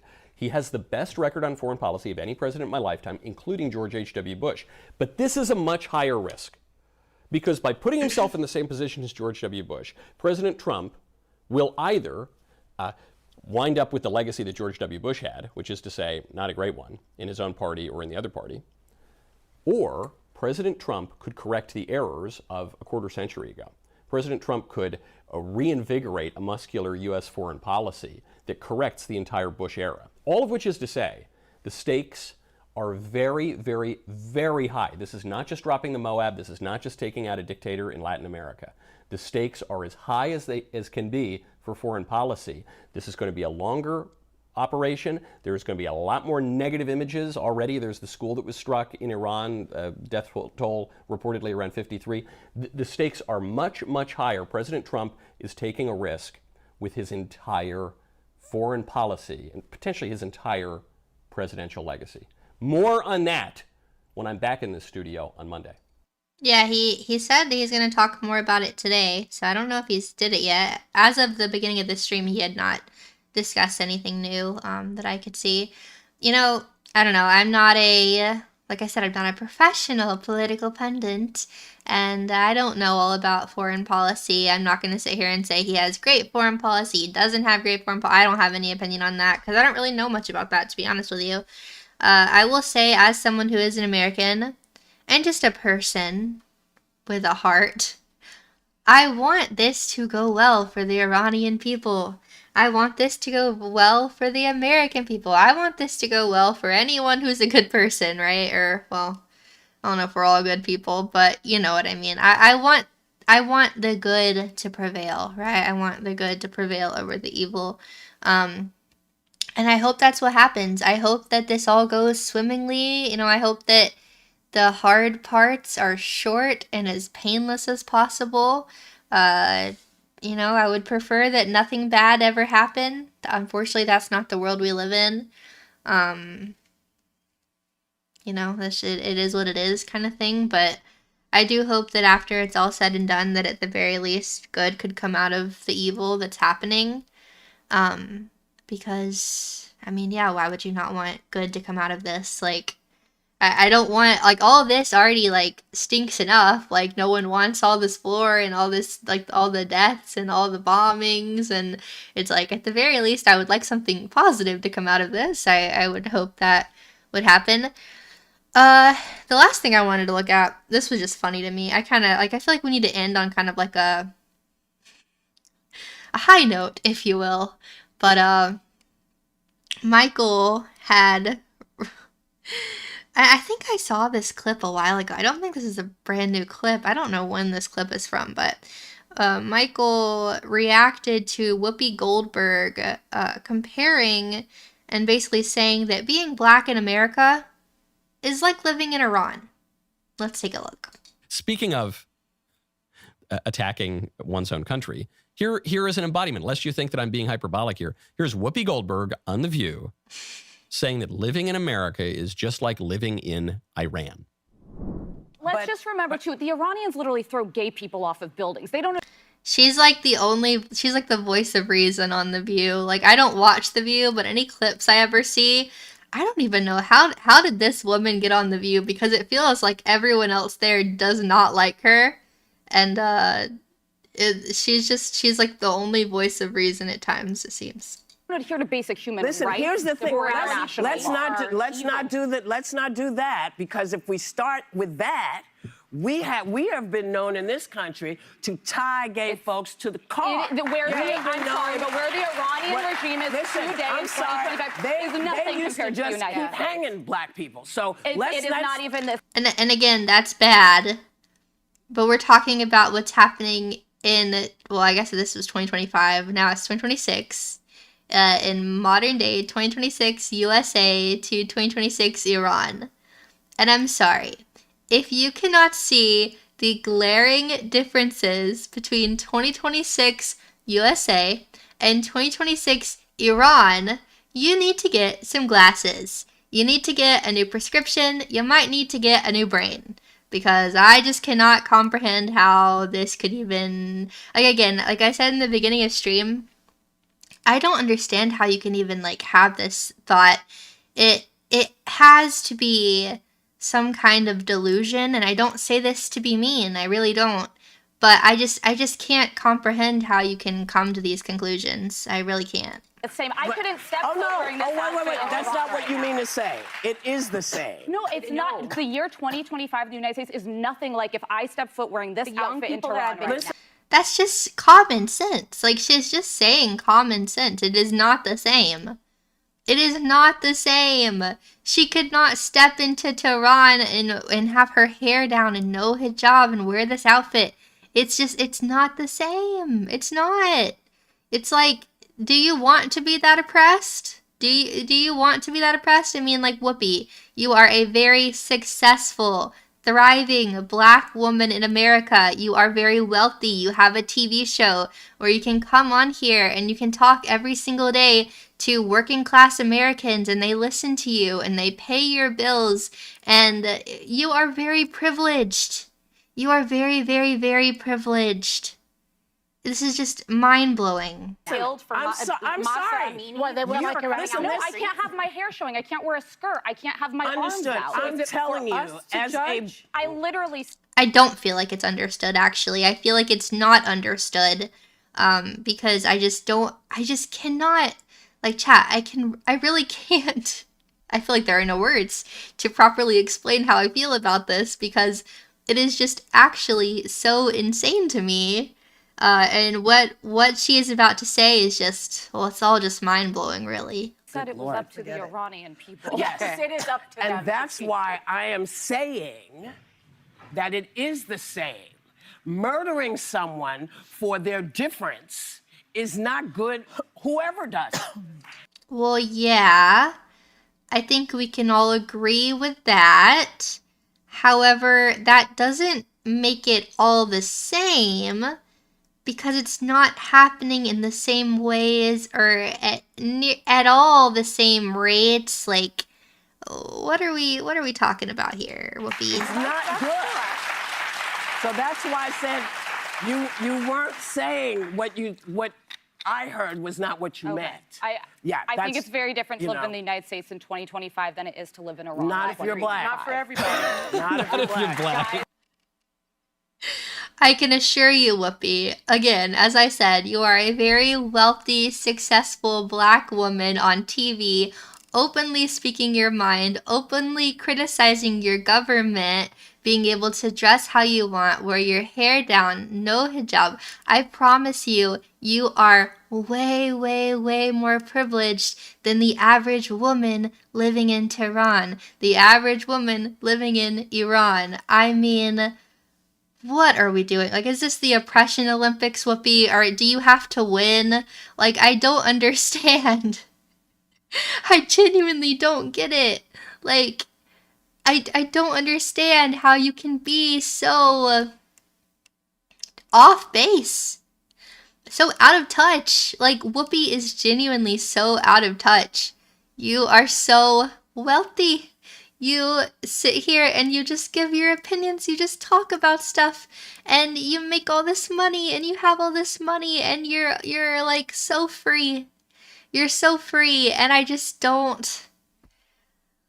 And again, like, is it deliberate? Does she know she's wrong and she's just saying it anyways because she wants to? Is she delusional? And again, I'm not saying this to be mean, but I really wonder, I have to question, like, a lot of these people that say things like this, are they delusional? They have believed the lies. They really think they're living in, like, I don't know, they're living in the new Reich or something. They think that the U.S. is, they really think the U.S. is like Iran. Like, I don't know. I don't see how they connect those dots, how they get there. But it's just stupid, to be honest with you. It's just very dumb. So Do not anyone at this table should go to Not Let if me you're tell black. you about being in this country. Okay. This is the greatest country in the world. I think we got enough of Whoopi. Look, it's the greatest country in the world, but it's just like living in Iran if you're black. Right. Okay.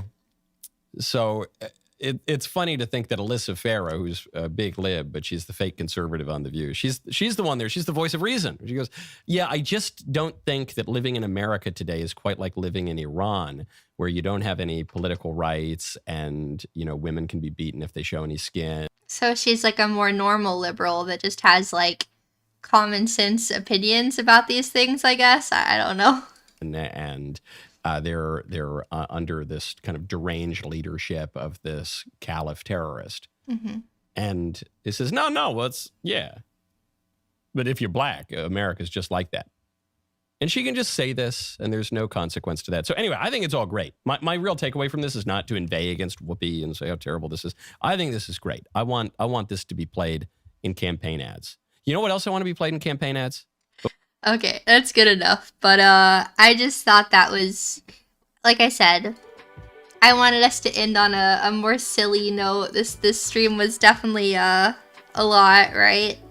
Very stressful and just like serious topics. I think it was an important stream to have. I hope that we all were able to take something away from it, even if it's just that, you know, life is confusing and difficult and stressful, and we should just pray for everyone involved and hope for the very best, because that's all we really can do at this point, right?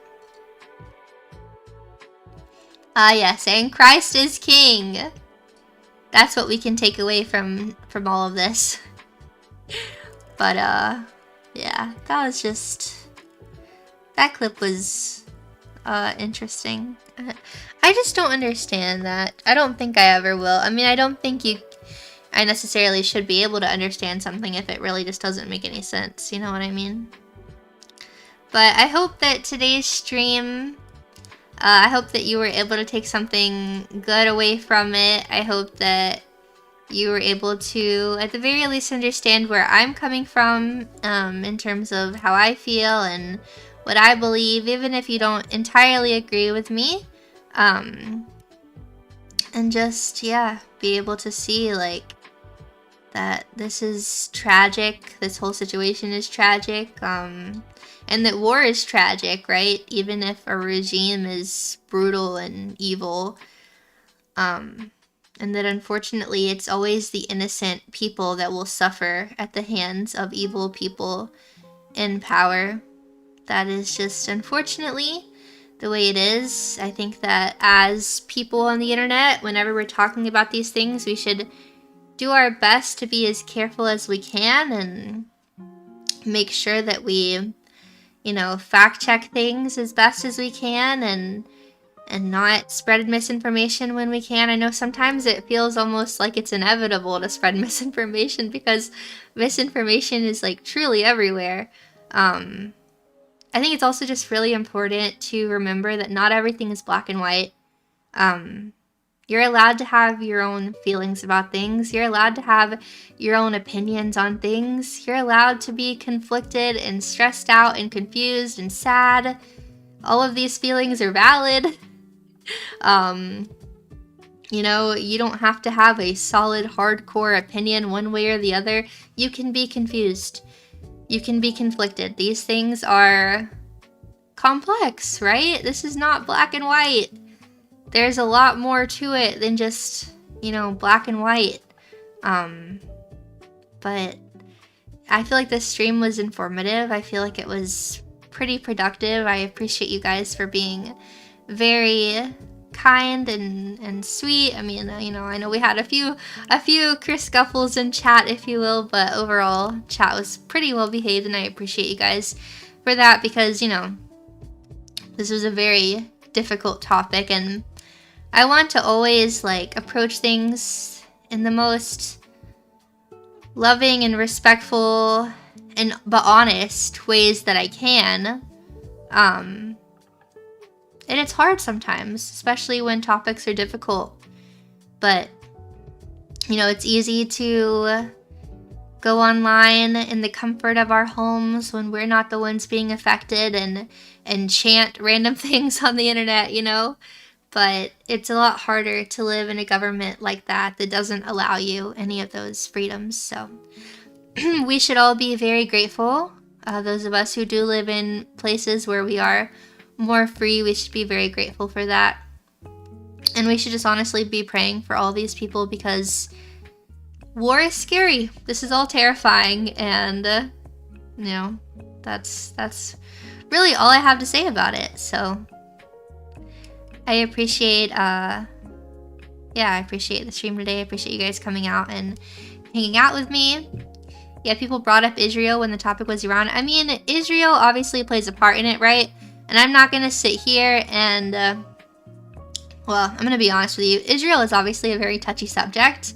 I'm not going to sit here and bash Israel and be like anti-Semitic. I'm also not going to glaze Israel up and act like they can do no wrong.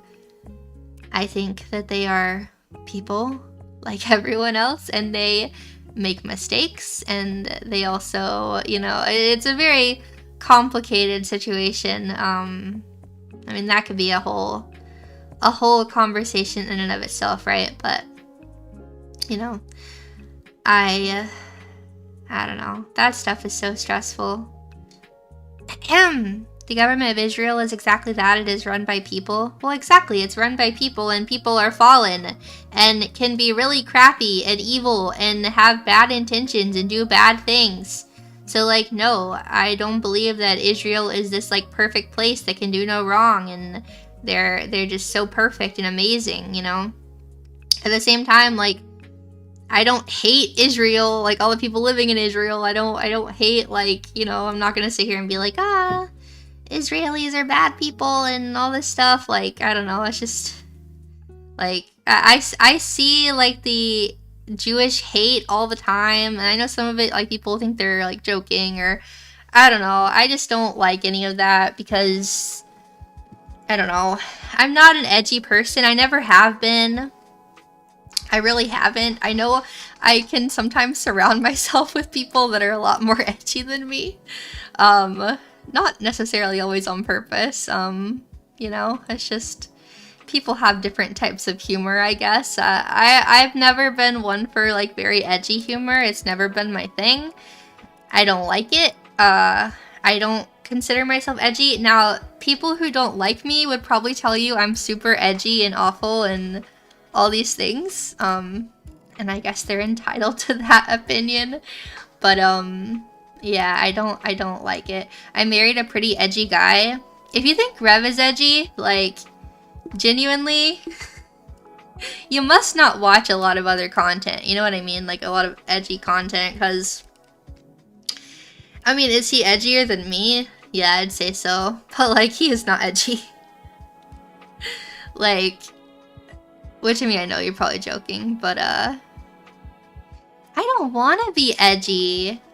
I just don't want to be. I don't really like it. I don't enjoy the edginess. I don't know. A lot of it makes me uncomfortable. I can't lie.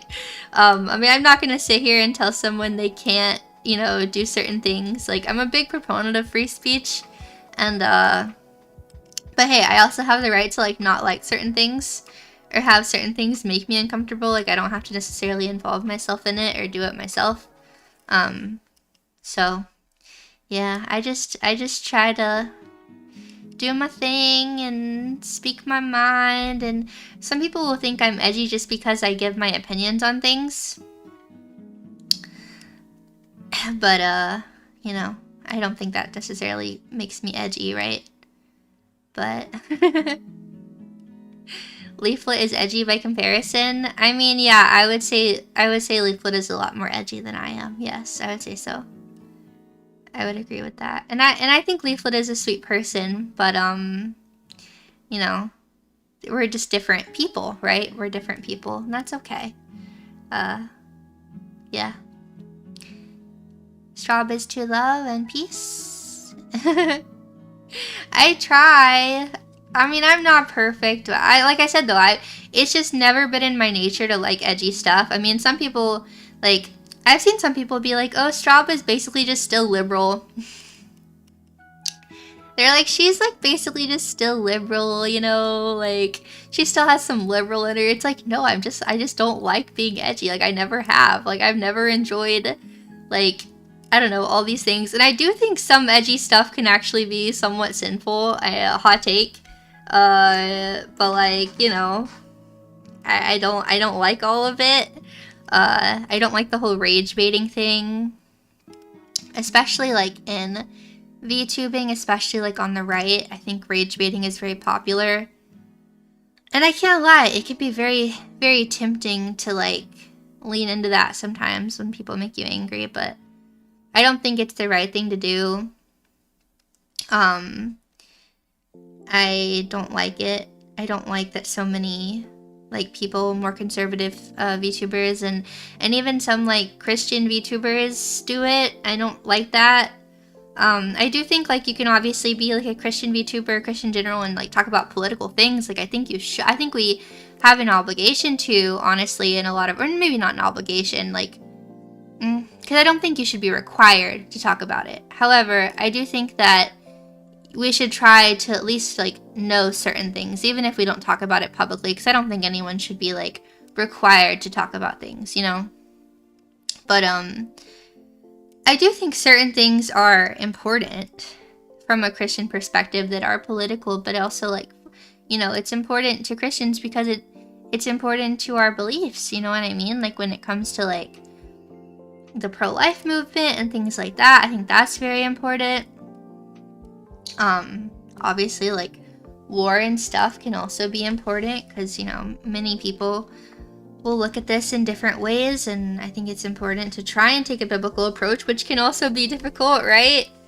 But I don't know, just all the, but like whenever people, especially like other like conservative or like even like some Christian VTubers, like when I see them rage baiting on purpose or saying things that are like, I'm gonna be honest, like just like straight up like sinful, like just not Christ-like at all, it makes me sad. And hey, I have also partaken in behaving in ways online that are like not the most Christ-like. I'm not gonna sit here and act like I'm perfect. However, I am trying to be better. I really don't want to rage bait. I want to make content that glorifies God, while still being able to share my perspective and my opinions on things. But I don't know. I guess I'm going on a tangent now, but yeah. I feel like, I don't know. It can be so, it's just so like exhausting sometimes on this side of the community, because I feel like it almost feels like people want to be angry all the time. And there's plenty of reasons to be angry, but it just feels like some people keep it going and rage bait more and more just to upset people more and more, just because I guess they think it's funny. And it's difficult. As a Christian, you're going to rage bait people no matter what because they hate Christ and you. True, so why even try to do it? You know what I mean? No, it's not like rage. I get what you're saying though, but it's like, it's not actually rage bait if you're just like saying something biblical and someone gets mad at you. But like, there are definitely like, I mean, I think we all hopefully are pretty aware of like what is actually rage bait, right? Because it can get a lot, you know? That's why honestly, like, Twitter is a mistake. If I would just get off Twitter, that would probably be really good for me. Because it's very tempting to, like, dunk on people, and even if it's not rage bait, like, it's just, like, in general, like, being not Christ-like, I don't know, Twitter brings out the worst in people, you know what I mean? It really can. You really have to have self-restraint and do your best to have that self-restraint, because I don't know, being on Twitter makes it really hard sometimes, I feel like. So it's definitely a different thing. Jesus rage baited for better reasons than X engagement money. I wouldn't say he rage baited. I get what you're saying though. He made people angry with the truth, but yeah, it wasn't for engagement, right? Yeah, deleting your social media, wow. If only I would do that. But also, social media could be used for so much good, you know? Like, if you can use it correctly, you can reach a lot of people. Didn't you meet your husband on Twitter? Yeah. Yeah, I mean, good can... Guys, I said God can bring good out of evil. I was able to find my husband on Twitter, okay? Like, he brought good out of evil, chat. Even though at the time we were like both like the most godless people ever. And yet somehow, I mean, God knew, right? God knew what was going to happen. He can see the future even whenever we can't. Cause like, if you would have told me back in like 2020 that I was like going to become a Christian one day, I would have like laughed in your face, honestly. I would have been like, yeah, funny joke. Anyways, definitely would not have believed you for sure. So, Gary, thank you for the $2. Some seek rage and a desperate desire to feel. Oh, for sure. It's, it does things to you, right? Like your receptors in your brain, when you get angry, when you see things that make you mad, it almost is like a dopamine hit. Like, I don't know if that's the exact word for it, but it definitely affects you, right?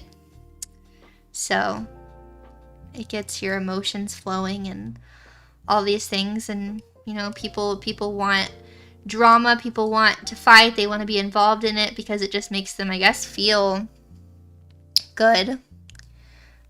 My YouTube Studio stopped tracking. Hold on. What the heck? What the heck? Come on. Give me my tracking back. What the heck, man? Wait. Oh, hold on. Okay, come on. There we go. We got it. I'm a tech genius. Confirmed. Tech genius confirmed. Ayo, romance lore. Wait, Twitter is a dating app now? No. Do not use Twitter as a dating app. That's a mistake. What was my first date like? Oh, geez. I mean, like, our first date in person. Well, he came and visited me. It was around Christmas break. And I don't remember the very first, like, going out date. I know we made pizza, we made gingerbread house, we definitely went out to eat. I think the first night we were together, like in person, we got Chick-fil-A. So it was not like a super fancy date or anything, but hey, I love Chick-fil-A. I'll never complain about Chick-fil-A, for real. My tracking came back and then your YouTube tab crashed. Oh no. Rip. Gingerbread house, cute, yeah.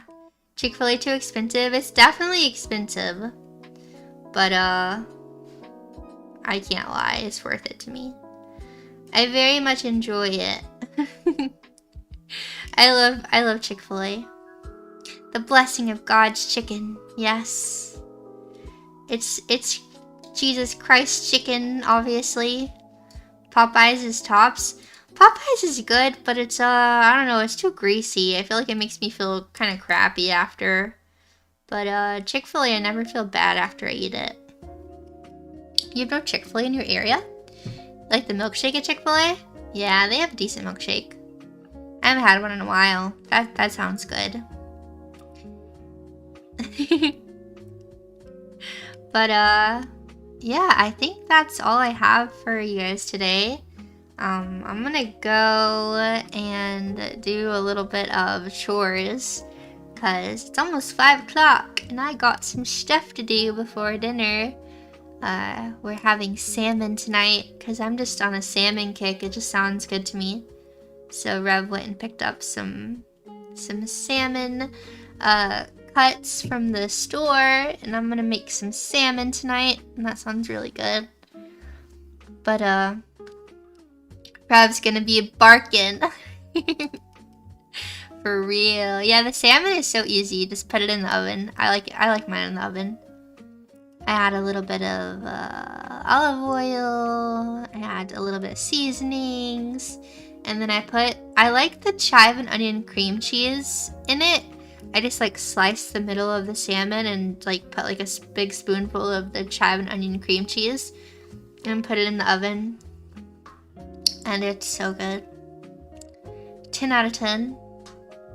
10 out of 10 recommend. But yeah, I'll see you guys tomorrow. We're gonna have another stream tomorrow. Same time, same place. I hope to see you here. We'll be discussing other things. Maybe a little less political. But like I said, today this was important, this was special. And also in about an hour, we're going to be watching The Chosen in the Discord. So if you haven't joined the Discord and you'd like to join, the link is in chat. It's just discord.gg/darlingstrawb. I guess that, hold on, the HTTP in front of it. But if you'd like to join, you can come hang out with us while we watch The Chosen. It'll be a good time, 6 p.m. EST. And yeah, I'll see you guys there, and then I'll see you here tomorrow. Okay? Okay. Bye!